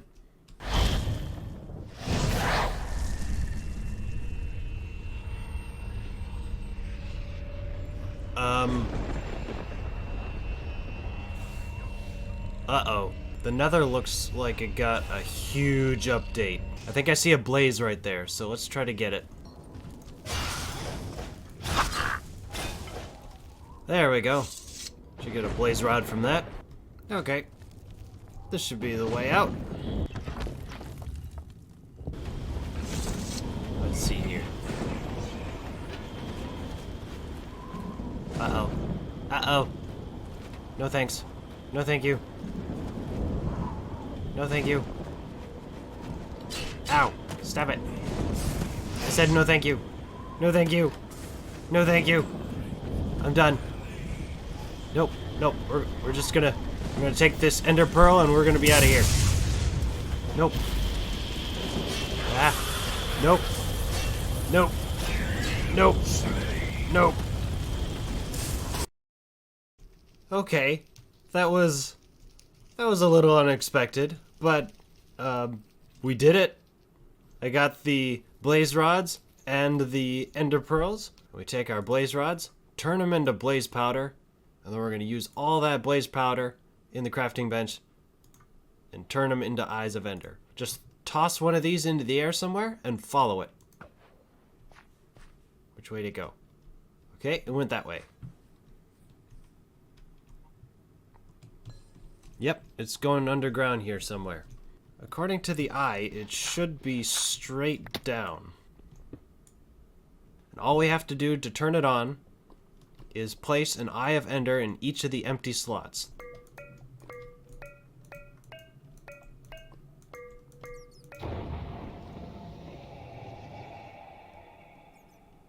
All we have to do now is step inside here and defeat the End Dragon. Alright,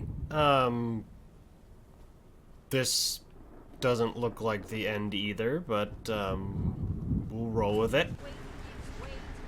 There's the dragon. He's landed. We almost got him.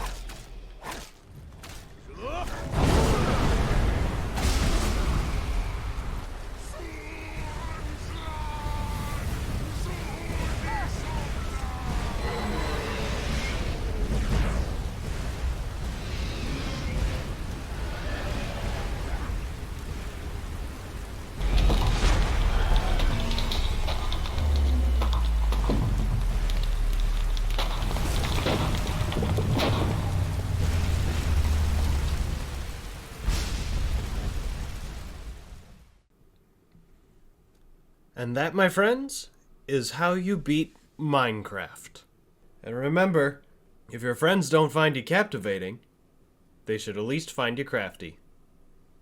Now, if you would excuse me, it's time to start the season. You know, ladders are pretty good and all, and they can get you to the top of a building pretty quickly, but there's always the prospect of hurting yourself. So today, on Handicraft Corner, I got a better way.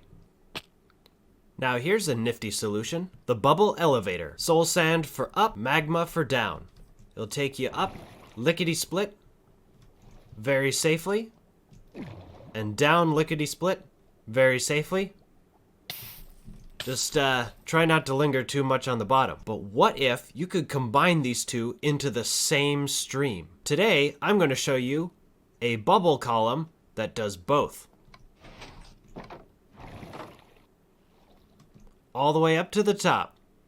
And now, all we have to do is go back in, and it'll take us all the way back down. Here's how it works. I got this design from Waddles, and it uses redstone comparators beneath a trapdoor and 2 different pistons to interchange the soul sand and the magma blocks.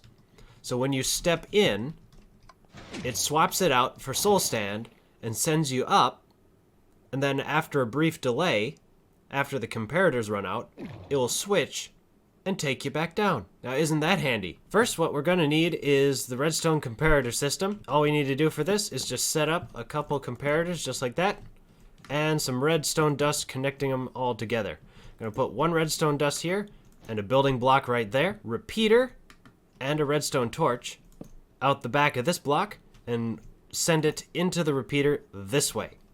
Next, we're going to take a normal piston, put it above the repeater just like that. Couple more building blocks, go 1, 2, and a third one right there. Now we're going to take a second redstone torch, put it right there, and it will fire the piston just ever so briefly. This is so that the switch can actually take place. If you put a normal block in instead of a piston, it swaps out okay with the normal block. But if we didn't have the piston to reset the clock, the system would destroy itself. Now that we got our redstone going up, we need to take a sticky piston here, put it in just like that, and then we want our soul sand right there, and we're going to want a second sticky piston here, and this will be for the magma block. Next up, we want 2 immovable blocks, and then we want to put a trap door right underneath it. The second one right there, just above the redstone dust. So, by stepping on the pressure plate and stepping back off it, this should activate the switching mechanism. And it works. Now all we have to do is set up the water tube, and we're all done. All you're going to need for the tube is to place glass on all sides of your magma block in a vertical fashion, allowing for 2 blocks to enter and exit it. I would prefer signs to keep the water from spewing out. So just put that one there, and you can build this as high as you want, up to 63 blocks. Now to fill this tube with water, you're either going to need enough buckets to fill every single square in the tube with a source block of water, or 1 block in the top and enough kelp growing from the bottom to fill it all the way up.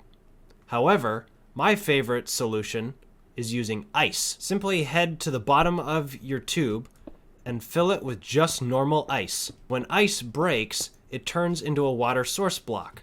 So if you have enough ice, all you need is a normal pickaxe, and you can just dive straight down. And you're all set. So, if your friends don't find you captivating, they should at least find you crafty. Now, if you excuse me, I have to ascend. If you've seen any of my content before, you'll know that I'm a huge fan of putting on large, elaborate pranks. And there's no better prank than one you can do right in the comfort of your own home.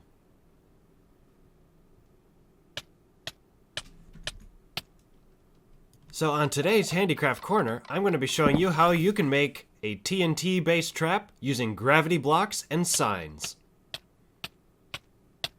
For this build, all you're going to need is some Handicrafter's secret weapon TNT, a couple signs, a pressure plate or redstone activator device, and your choice of any gravity block. Most common would probably be gravel or sand, but you can use any of these colors as you see fit. It actually may be advantageous of you to try to pick a color that blends in with the surroundings. For example, green concrete powder with grass. So all you want to do is place a TNT block 1 block below the surface of the ground and place signs on all sides of your TNT block. Then you're going to want to extend the signs out so it covers the entire area of whatever hole you're trying to fill in. But make sure that you connect all the surrounding signs to each other and sourced on the TNT block. That way, when the TNT block breaks, all the signs break with it. Once you got your signs all in place, all you have to do is put the gravity blocks on top of the signs and then your activation device on top of the block with the TNT. From the side, it will look like this.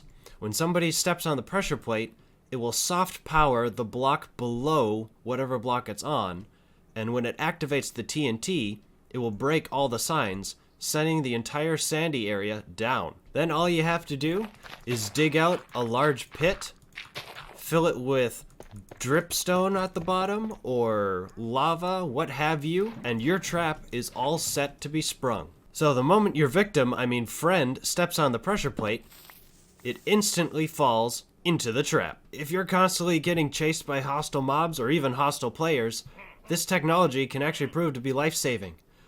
Always keep a spare pressure plate in your inventory at all times. Now, when you get chased by these hostile creatures, lead them to your house, but make sure you have the trap already in place. Because when you enter, turn around, place the trap, and they'll all fall for it. You can even change up the color palette using different styles of concrete, sand, gravel, and sometimes even other blocks to blend in the colors to disguise and camouflage your little trap. Instead of a pressure plate, I've set up this little redstone so that people will flick the lever assuming it will play the note blocks, which it will, but they'll also be met with a very steep surprise. So remember, if your friends don't find you captivating, they should at least find you crafty. Now if you excuse me, I gotta fly.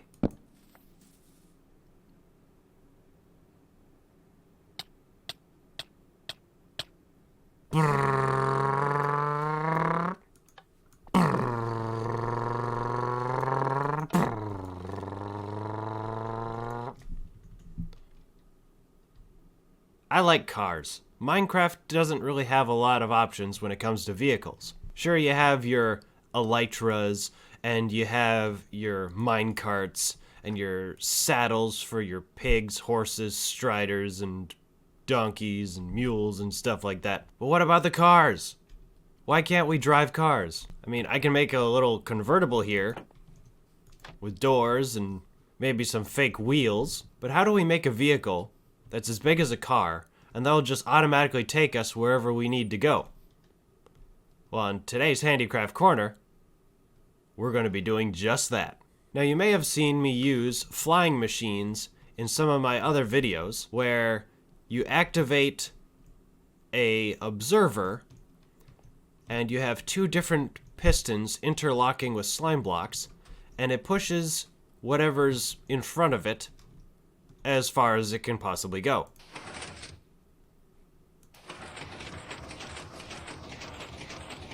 I mean, this kind of works for the time being, but it's not that reliable, and you can always fall off. And if you're playing with these on a server, well, good luck staying on there for more than a couple seconds, because latency. As much as I like this simple design, it doesn't really make much good for a vehicle. So what if we could combine the 2 ideas? A aesthetically pleasing looking car and the redstone mechanics of a flying machine to make an actually functional car in Minecraft.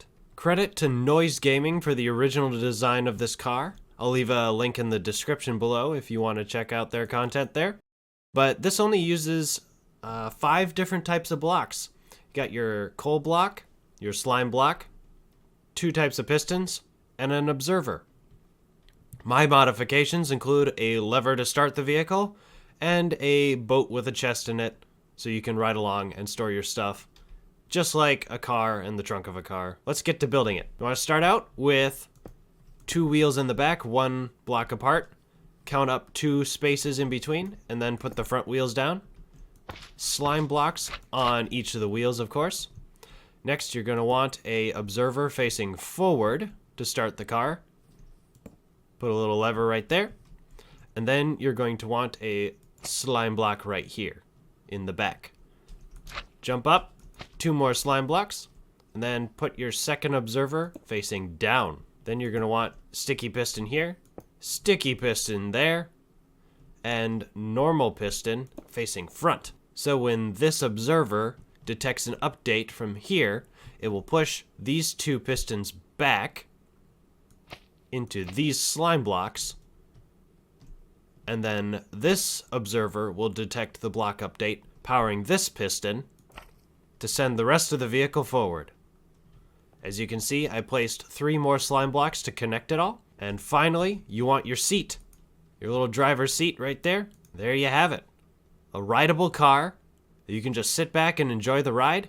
And you can store all your stuff in the chest on the boat, making it a portable storage system, just like the trunk of a real car. Let's give her a little test drive. Pun intended. And we're off.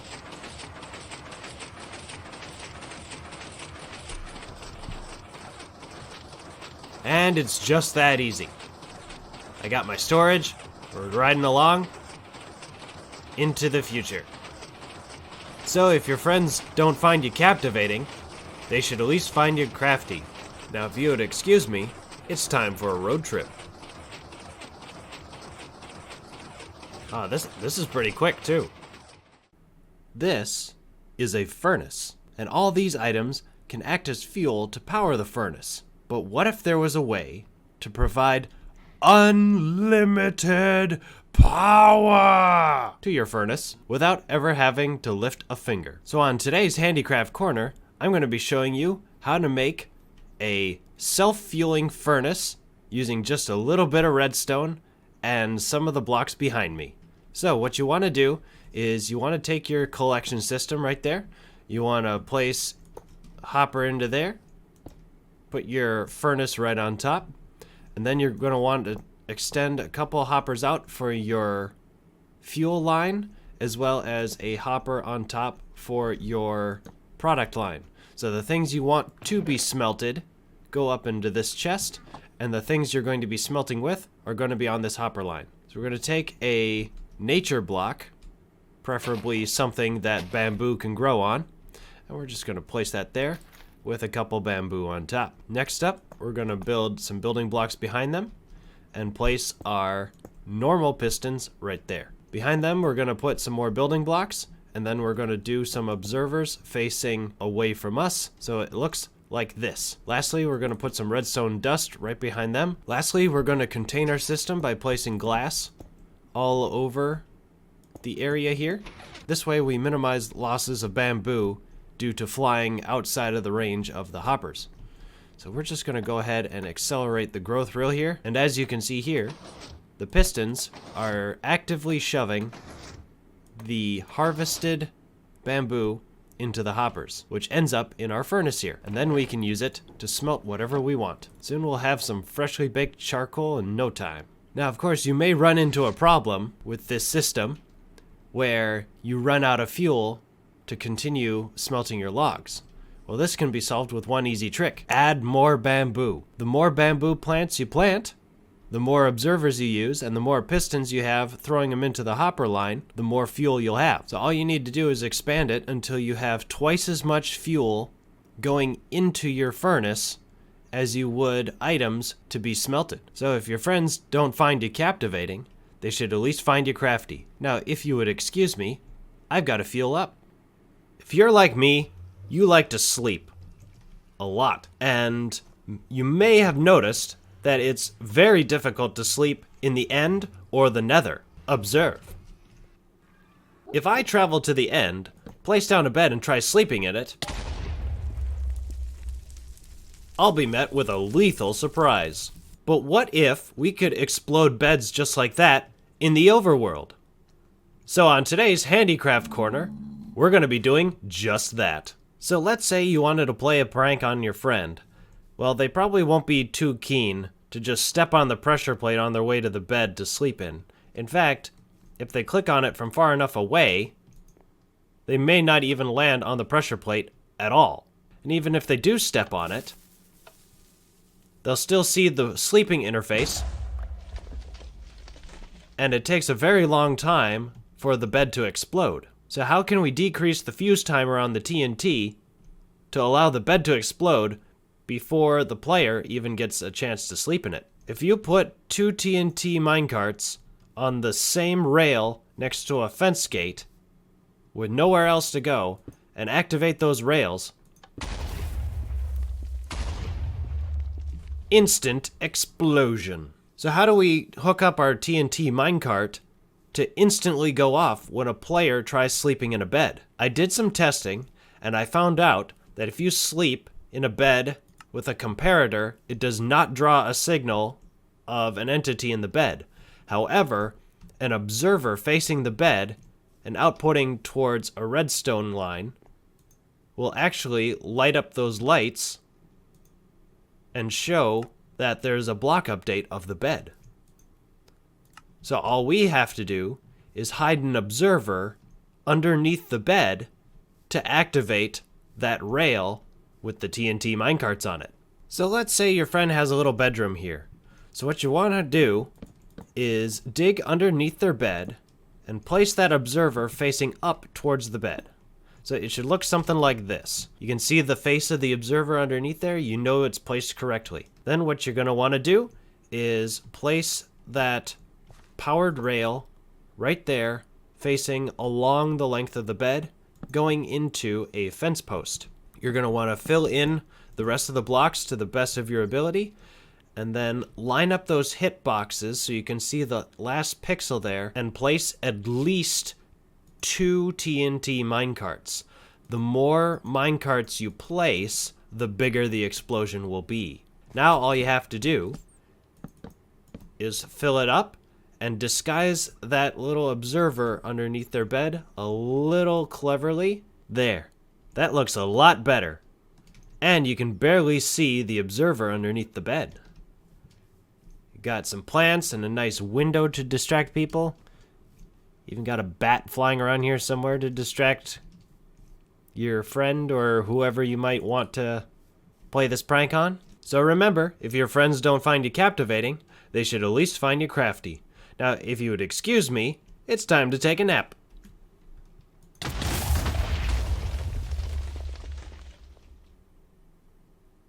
Nighttime in Minecraft is very scary. You can be chased by zombies, vindicators, spiders, skeletons, endermen, etc. And if you stop moving, well, that's the end for you. What if there was a way to repel zombies and vindicators and other mobs at night the same way that cats do to creepers? So on today's Handicraft Corner, we're going to be doing just that. We're going to be deterring your houses, your bases, and your lives from those pesky mobs at nighttime. Now, you may have tried some of these techniques before with golems, where you make a snow golem and it shoots snowballs at them, or you make an iron golem and it attacks them, or even a wither to blow them up. And copper and tough golems, I'm sorry everyone. I tried. The snow golem dissolves in water, the iron golem rusts away, and the wither is just a nuisance. So what kind of golem should we be able to make in order to deter zombies and creepers and all that other stuff from our bases? Enter in the Scarecrow. With just a simple pumpkin on top of a hay bale and some arms and a composter for decoration, you can deter your base and your farms from any mob. This is actually just a proof of concept. Unfortunately, this functionality hasn't been added into the game yet, so we're going to have to improvise a demonstration. That's why I hooked up this little redstone circuit underneath using pressure plates and pistons. So when something stands on the pressure plate, the sticky piston extends, blocking the way into the farm. That way, zombies and vindicators won't be able to come and get you. He'll try to come and attack me. But thanks to my redstone genius, there is no way for him to get in. Because as soon as he gets too close, the pistons extend, and he is unable to enter the farm. So if your friends don't find you captivating, they should at least find you crafty. Now, if you'd excuse me, I've got to get back to work. Don't worry, friend. You'll be completely safe as long as you stay inside the square. Uh-oh. Uh-oh. Run! Run! The holiday season is all about giving, eating good food, and getting together, so what better time of year to make friends than the holiday season? So that's why, on today's Handicraft Corner, I, Fando Claus, am going to show you how to make friends in Minecraft. Behind these bars is an imprisoned pillager. He's not too happy, but did you know you can change that? You can actually make pillagers your friends in Minecraft. And here's how. If you're able to capture a pillager, like Ralph here, inside your fence, or with a boat, or any kind of technique like that, all you have to do is deplete his crossbow ammunition. So by taking a shield, you'll be able to defend yourself against all of his crossbow bolts until he's completely out of ammo. And just like that, Ralph is now ready to be friends with anyone on the server. My shield broke. If you don't want to get a bunch of arrows sticking inside of you, you could try a couple other techniques. By using this technique with trapdoors and digging yourself a 1x1 hole in the ground, Ralph will continuously shoot at the floor and you won't take any further damage. If you do decide to take the full force of the pillager damage, make sure to get a couple beacons in with resistance and regeneration. That way, if you sustain any injuries from their crossbow, you'll be able to heal up in no time. So remember, this holiday season, if your friends don't find you captivating, they should at least find you crafty. Happy holidays, everybody, and stay safe. Having an elytra is pretty great. You can fly around and go really fast and see the entire world before your very eyes. You can use rockets to propel yourself even faster, but did you know this is not the fastest you can travel in Minecraft? So on today's Handicraft Corner, I'm going to be showing you all how to move the fastest possible speed in Minecraft using teleportation. If you've looked up any kind of Minecraft tutorial before, you've probably searched for an Ender Pearl stasis chamber.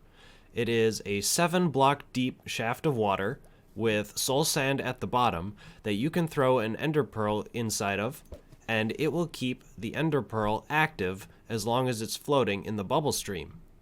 Then, all you need to do is hook up a redstone current to a trap door next to it, and as soon as that trap door is activated, it will teleport you back to the stasis chamber. Now this can be very useful. In combination with some other redstone inventions, we can teleport really far and really fast.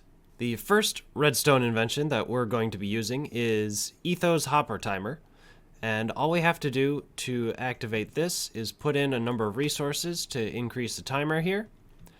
Then we're going to throw our pearl inside our stasis chamber here. And then we're going to turn on the machine, and the redstone is going to start counting down. And it's going to pass through the system multiple times, but when the timer is finally finished, it's going to teleport us right back.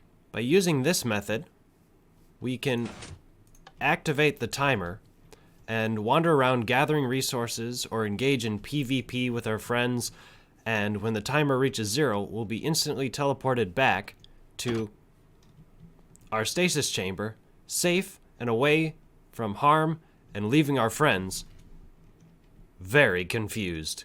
The only issue with the Etho Hopper timer is if you get too far away from your timing system, the redstone will shut off and it won't ever bring you back in time. To mitigate this, I've created the Abfielder design of a chunk loader. And by activating the chunk loader, it will keep the redstone timing mechanism activated indefinitely. So we can load up as much redstone as we want into this system, activate our stasis chamber,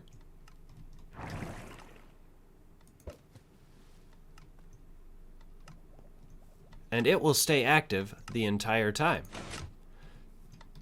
So now, once this runs out of redstone, we will be instantly teleported back to our chamber here, and we can go any distance away. So let's test it by flying around this wonderful universe and see how long it takes us to come back. I might run out of rockets first. Flying, flying in the sky. Cliff racer fly so high. Flying, flying, flying in the sky. Cliff racer fly so high. Flying. There's our Handicraft Corner logo, our massive green screen tiles, the village where we built all the golems and the faked golems and the cursed golems. Ooh, is that that might be the original village. Here's our green screen right here. Let's take a look. Yeah. Fun times with the green screen here. Man, I wonder how long this is going to take. Might as well keep flying. Ah! It worked! It worked! Alright. Wow, we went so far away. I didn't expect it to work. We got distracted, we played with a green screen, and before we knew it, we were right back at the stasis chamber. This was great. Remember, if your friends don't find you captivating, they should at least find you crafty. Now, if you excuse me, I gotta fly. I love my local wholesaler warehouse. In addition to exceptional member service, high-quality merchandise, and phenomenal price value, thanks Bloxco, my favorite feature of theirs is their automatic glass sliding doors. Wouldn't it be wonderful to get your own pair of sliding doors without the need of complicated redstone devices? Well, on today's Handicraft Corner, we're going to be doing just that. We're going to be making automatic sliding doors that you don't need pressure plates or any kind of buttons or levers in order to activate. So as you know, the pressure plate is capable of sending a redstone signal and activating redstone around it, but it only activates when pressed. However, a skulk sensor will give off a redstone signal based off of the vibrations it detects. So if you're sneaking, it won't give off a redstone signal at all. But the moment you start walking around normally, it will send that redstone signal and activate the devices around it. Now this can be very useful because the radius of a skulk sensor is approximately 8 blocks. So as long as I'm within this circle, I am sending vibrations to the skulk sensor. But the moment I step outside of it, it can no longer detect me. This also applies vertically. If I push any one of these birch buttons, it will send a signal to the skulk sensor. But if I press this red one, it is out of range. We can use this skulk technology to create our sliding doors. So right here, I've recreated our Bloxco Wholesome sliding doors in this 3-dimensional model here. As soon as we step inside this area right here, it activates the skulk sensor, which sends a signal up the redstone torch line to open the doors. I've waterlogged the skulk sensors so they don't make a sound when they detect a vibration. Instead, they'll send out their current, but they won't make any sound. And I've also positioned the entrance blocks the ones right before the door, immediately above the skulk sensor, at that fine point between the 7 and 8 mark, so that they will only open the doors when you get right in front of them. So when I'm standing out here, the doors won't open. But once I get close enough, the doors will open and let me through. If your friends don't find you captivating, they should at least find you crafty. Now, if you would excuse me, I got some shopping to do. Yay, Bloxco! Last episode, I said I was going to do something with this hole in the floor. This should be a nice centerpiece to tie in this room to the hole in the bog. And I was thinking none other than a well. And done.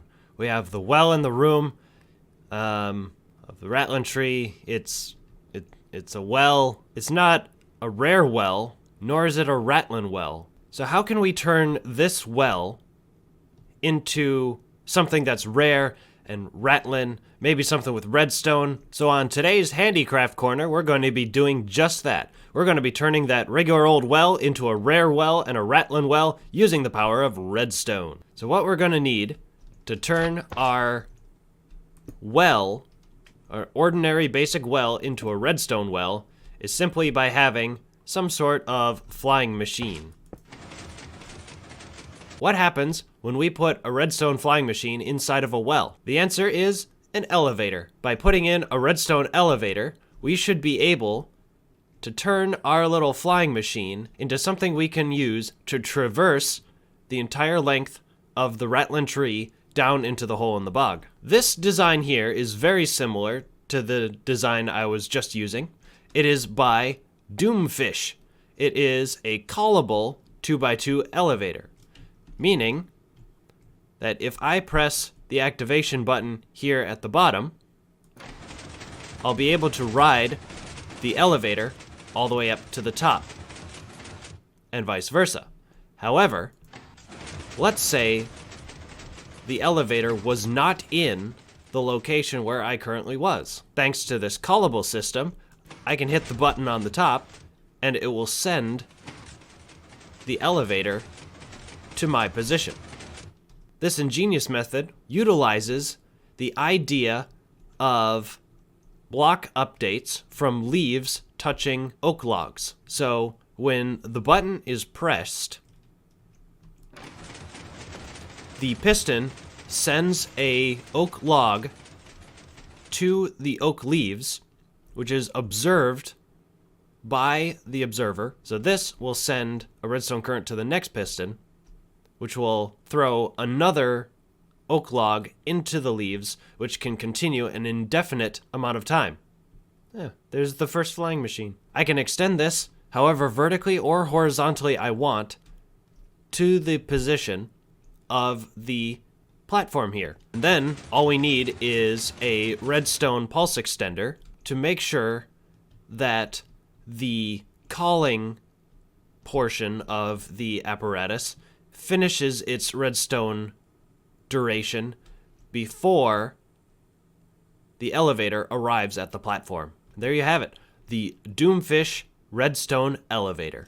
Time to build one on the server. Well, alright, we're back on the server, and all we have to do now is find the 2x2 area on the bottom of all this scaffolding here.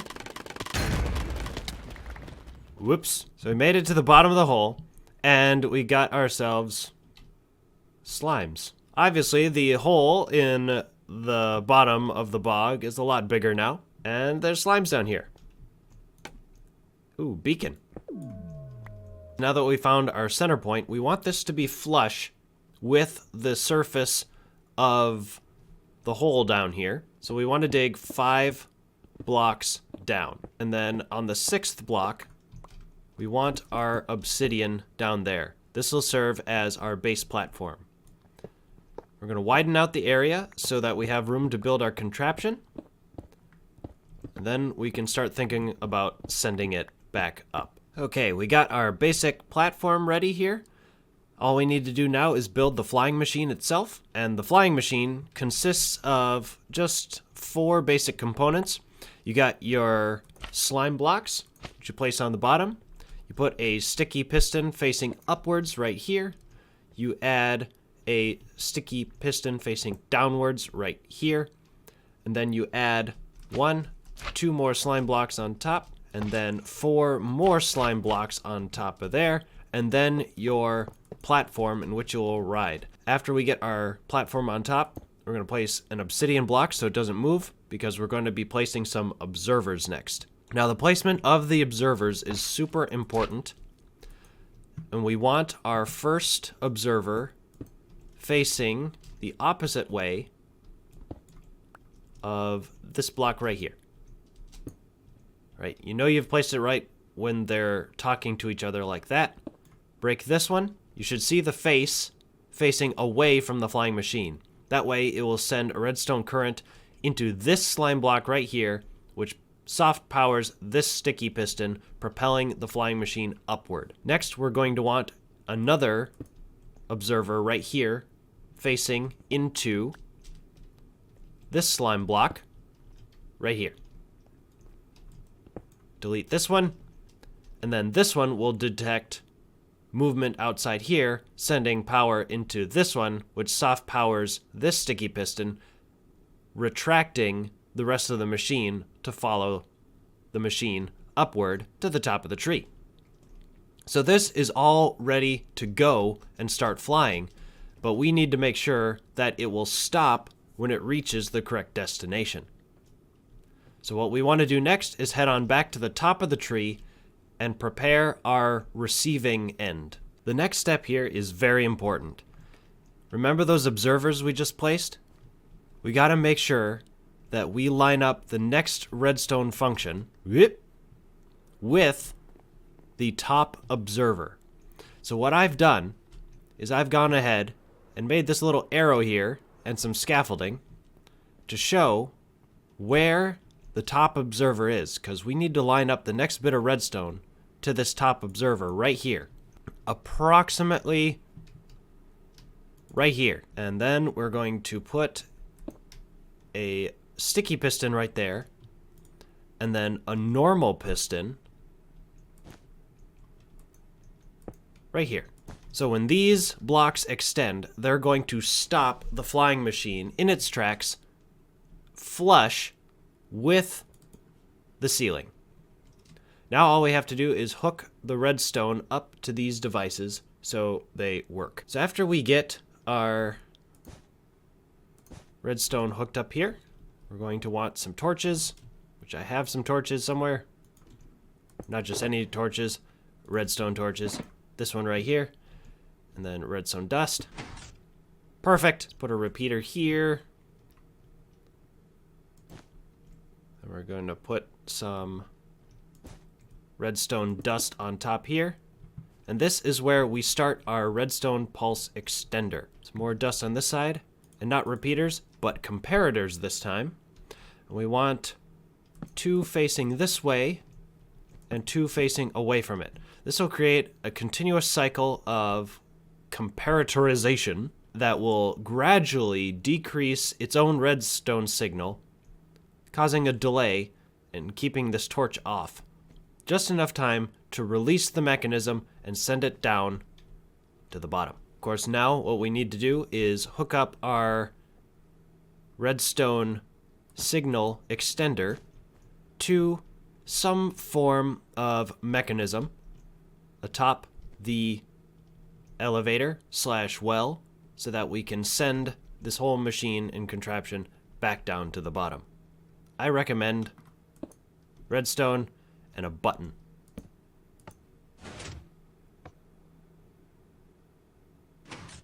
Perfect. Now we should be able to test our redstone elevator and make sure that it reaches the top in one piece. I've added a tiny obsidian block to the roof of the well just in case the flying machine keeps going after we activate it. Now all we have to do to test it is to place a single block in front of this bottom observer. And then we can send it back down if it works. If it doesn't work, we can always rebuild it because we got the obsidian block up there. But anyway, here goes nothing. Alright, that's looking pretty good. Let's follow it in free cam. It's out of range, so I can't hear it, but it still appears to be moving. This is good. It's clearing out of the hole.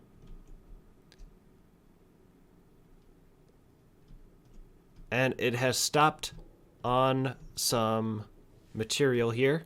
This shouldn't be too big of an issue. I think I could just fly up and free it and send it back on its way. But we should just be able to place another block right there. And it keeps going. I may run into the same problem when it hits the wood. Yep, should be a-okay to keep going. Just gotta make sure it doesn't hit anything else on its way up. It's going, it's going, it's going, and it's in. Perfect. I'm happy with that. Now all we have to hook up is the buttons to tell the elevator to go to wherever the button is being pressed. I think I've done it. We have some spaghetti redstone down here, but it is functional. And I always say function over form. And we have our leaf updaters, we have our redstone repeaters and extenders to send the signal from the bottom to the top and from the top to the bottom, and it should reach to each node before the elevator actually gets to each node. So if we follow this line, it goes to the outside of the hole in the bog, up another shaft here, on top of the hole, down this way, around the top of the hole, and then we use the leaf updaters to go into the trunk of the tree to our single block beneath the button, and this should allow everything to work properly. So all we have to do to test is remove our obsidian block and push the button. So we're not going to ride it up. Once it's up there, we're going to press the button again, and hopefully the flying machine should... Yep, I just heard an update down there. And it's not even halfway up yet, so that's good. Oh, hey, Bat. As soon as that's back up there, I'm going to press the button again, and it should send the elevator back down to us. The elevator has reached its destination.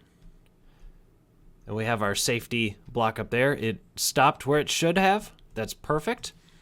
So now, back on the ground level, if I press this button, it should call the elevator down. We just have to wait for the signal to go all the way up to the top. I don't know how long this is going to take.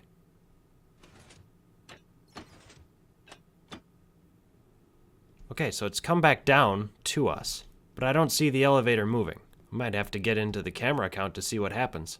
And I believe this is the spot where the redstone isn't firing, because this observer should power this repeater here, sending a soft signal or a hard signal into this block, sending a soft signal into this piece of redstone dust, which also sends signal up through here into the pulse extender and activating these pistons here, sending the elevator down. But it's not doing that, so I'm wondering what happens when this observer is powered, or even if it's powered. You can't see this, but I've hit the button now. And I just want to make sure. Okay, so it did go, but it didn't go fast enough to activate any of this components up here. So I'm going to need to do something up here to extend this out so it actually goes into the extender. Oh, hi there. I'm just going to extend this thing right here. There. Let's see if that does it. I hope it does. I sure hope it does. Whoa. It's a long way down. Ow. You can't see it, but I almost died. Alright, I'm gonna press it again and see if just extending the tick was good enough.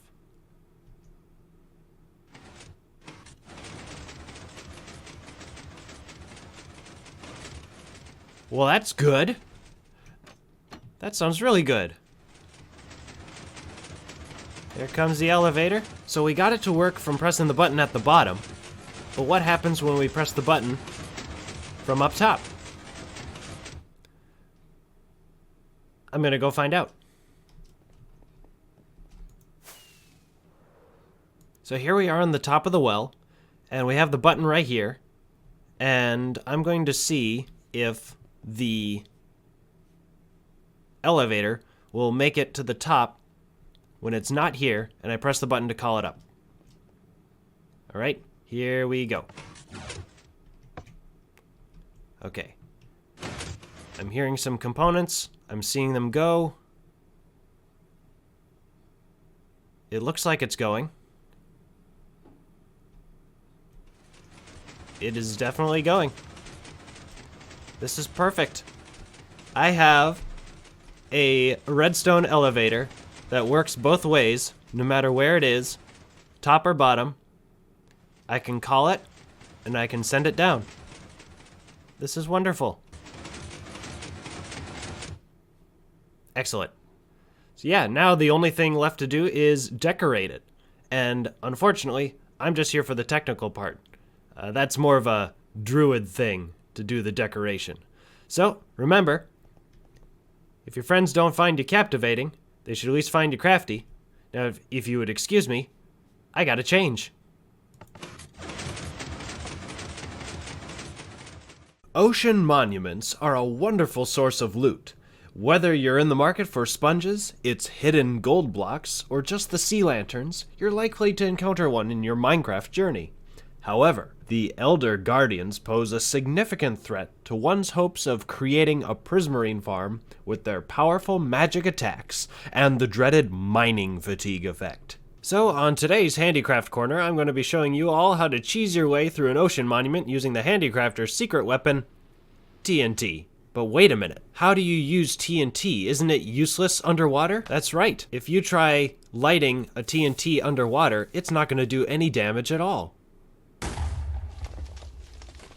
But there's a workaround for this. If you place a TNT down with a gravity block on top of it, and then activate the TNT, the game will think that the TNT is on dry land. This will allow us to get inside the ocean monument and take out the Elder Guardians. So what we'll need to tackle the ocean monument is some TNT, some sand, and a flint and steel. And that's it. If you want to try more advanced techniques, I would recommend a fully enchanted trident, a milk bucket, a potion of night vision to see better, potion of invisibility to dodge the guardians, and a potion of water breathing, or some doors to ensure your survival underwater. Now, I'm not going to be using any of these, except the night vision, just for recording purposes. We're going to be doing this in survival mode, of course, and then we're just going to dive in. We're not even going to use anything else. We're just going to dodge and weave, and we're going to use the power of TNT to clear out our water temple here. All right. There we go, that's one. That's one, and we're in.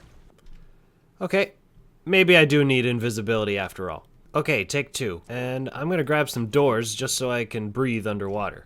Running low on oxygen right now, so we're just gonna place a door down, and we're gonna sit inside there. We just got our mining fatigue, but that's okay. There he is.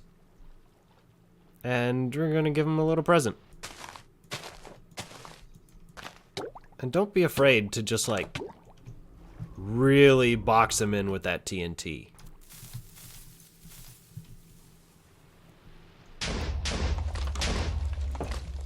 And there you have it. That's one down. Here we go. We'll take the top one next. We got that mining fatigue. but we should still be able to blast our way in with the TNT. There we go. Alright, don't let them escape. There we go. Did we get him? Yep, we got him. Okay, that's 2 down. 1 more to go, and that one should be in this wing right here. We're gonna place down our TNT with the sand on top. 3rd time's the charm. And we're in. And there's our 3rd guardian, but this should do it. Run.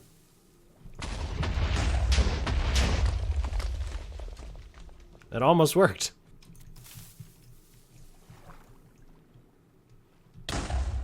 And we got him. And there you have it.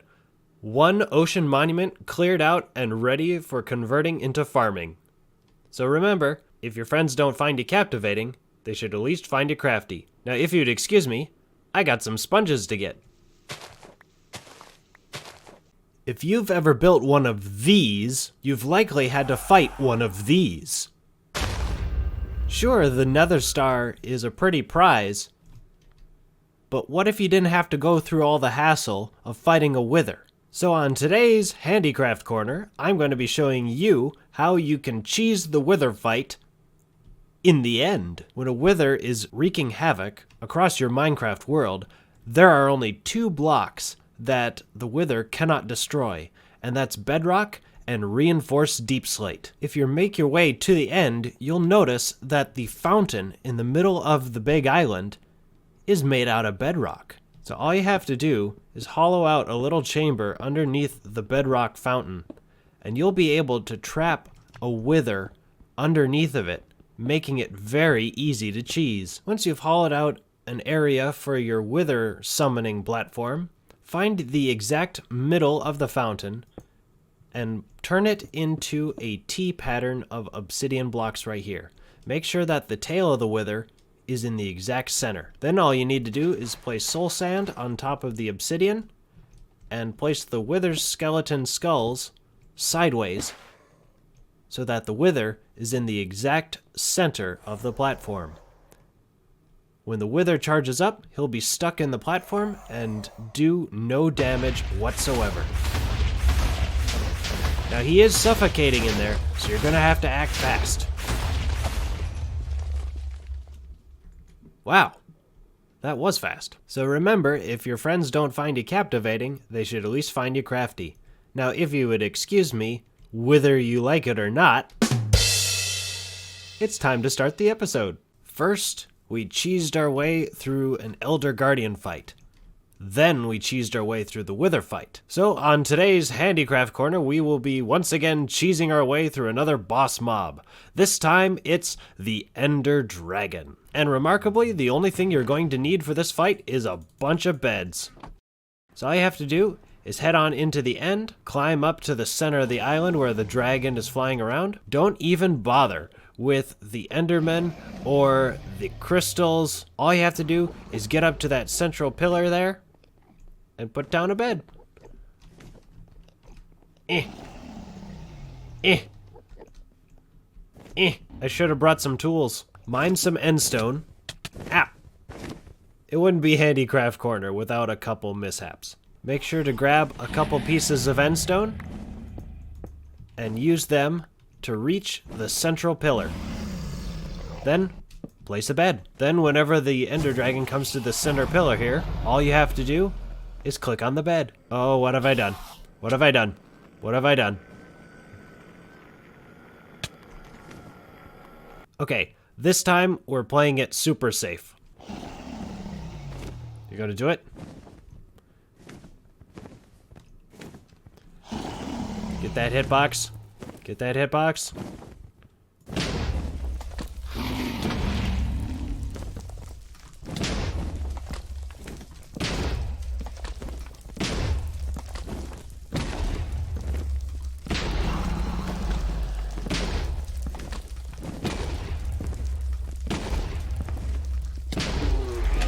Yes! Yes! Yes! We did it! I did it. Oh, man. Well, if your friends don't find you captivating, they should at least find you crafty. Now, if you'd excuse me, it's time to get some rest. The Deep Dark, home to one of Minecraft's most fiercest enemies. For within these ancient cities lies the Warden, a monster capable of destroying a player with a sonically charged shriek in a single hit. How can anyone hope to withstand this sort of foe? And better yet, how can one cheese the fight against the Warden? So on today's Handicraft Corner, that's what we're going to find out. In order to cheese the Warden fight, you need a surprisingly low amount of objects. A bow, plenty of arrows, and building blocks is really all you need.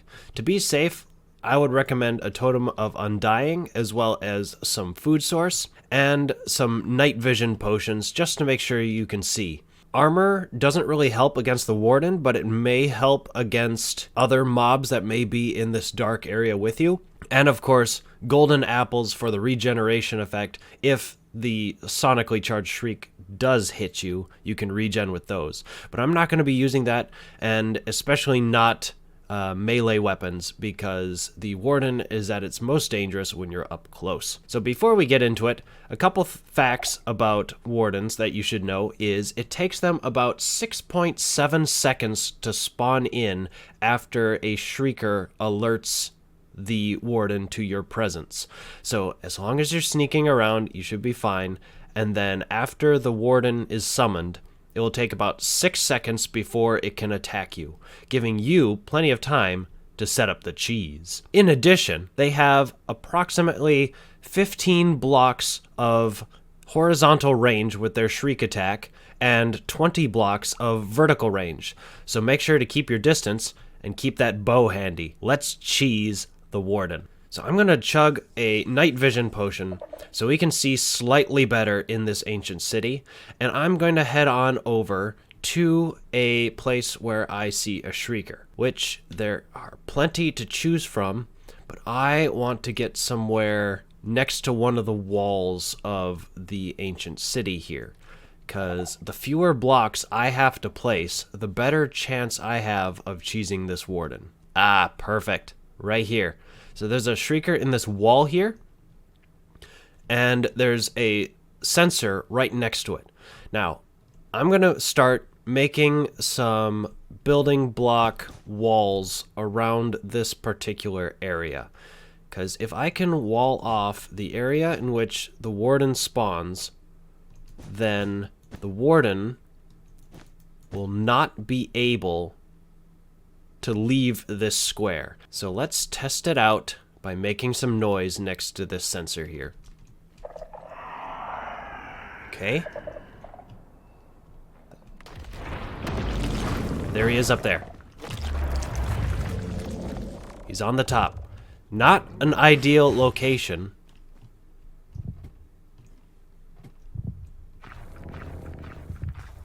Not an ideal location at all.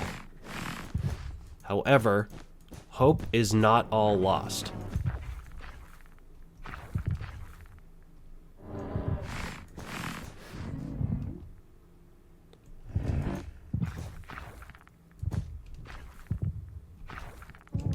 Aha! So now that we got him on this side of the wall, we can block him in here. And he's still just trying to sniff us out. But this is okay.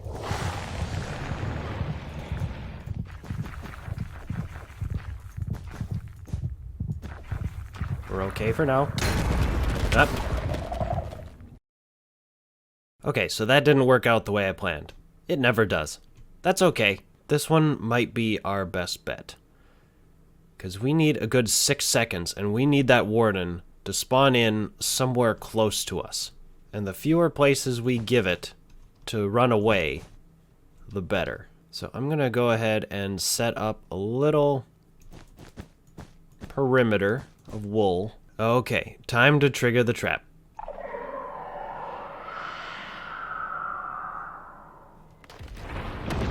There he is. And this is perfect, because we actually got the Warden trapped in our little circle here. So all I have to do is get 15 blocks away and then start shooting him with a bow. Now, I'm using spectral arrows so you can see where the Warden is. You can use whatever arrows you want. You can even use an enchanted bow, so we can just fire as many arrows as it takes to take out the Warden. And as long as I stay 15 blocks away, the Warden will not be able to do anything against me.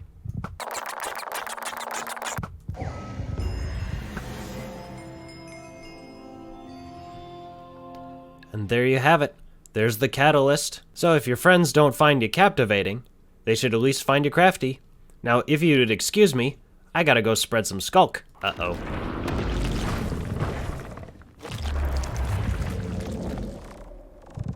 Nice, Warden. Don't eat my... Boats are one of Minecraft's most useful vehicles. You may know that mobs can ride along with you inside them. You may already know that boats travel faster on ice than on water. You may even already know that it is impossible for a boat to travel upward without the aid of complicated redstone devices such as pistons. Well, on today's Handicraft Corner, I will be showing you one simple trick to allow you to travel uphill with boats. So normally, when traveling with a boat, and you hit a waterfall of any height, entering into it will have you getting stuck in the weeds. Now, if we were to replace the water source blocks with soul sand instead of dirt, right along the decline, this will create bubble columns, allowing us to traverse the waterfall and go upstream. So here's how to make one. Whenever you see a decline like this one, simply place soul sand below it and ensure that the blocks above it leading to just one under the new height of the water are source blocks. You can do this by placing water inside of them, or if you have ice, that works too. Just remember to make sure that there is a block underneath the ice before you break it. Then once you see the bubbles going above the decline, you should be ready to place your boat in the water, take it for a ride, and go uphill. So if your friends don't find you captivating, they should at least find you crafty. Now, if you would excuse me, I gotta go do this in the episode. In today's episode of Crafty Corner, I'll be showing you how to prank your friends with one of my favorite contraptions. These random bell ringers can be hidden all over your friends' bases, and they make tons of noise. Simply start by placing a block of sand. Easy enough. Then, place a cactus on the sand. Next, you'll place an observer 1 block away from the cactus, facing the space above as shown here. Finally, place a bell on the output side of the observer. More bells equals more noise, and more noise equals more fun. Enjoy! Well, that was fun. I hope you enjoyed watching or listening to this compilation as much as I did making all the sketches in it. Did you see anything that you want to try on your own Minecraft world? Share this compilation with a friend and try it out together. What was your favorite part? Let me know in the comments section. And thank you so much for watching, liking, sharing, and subscribing if you chose to do so. I really appreciate your support, and I look forward to seeing you all in the next video. Bye for now.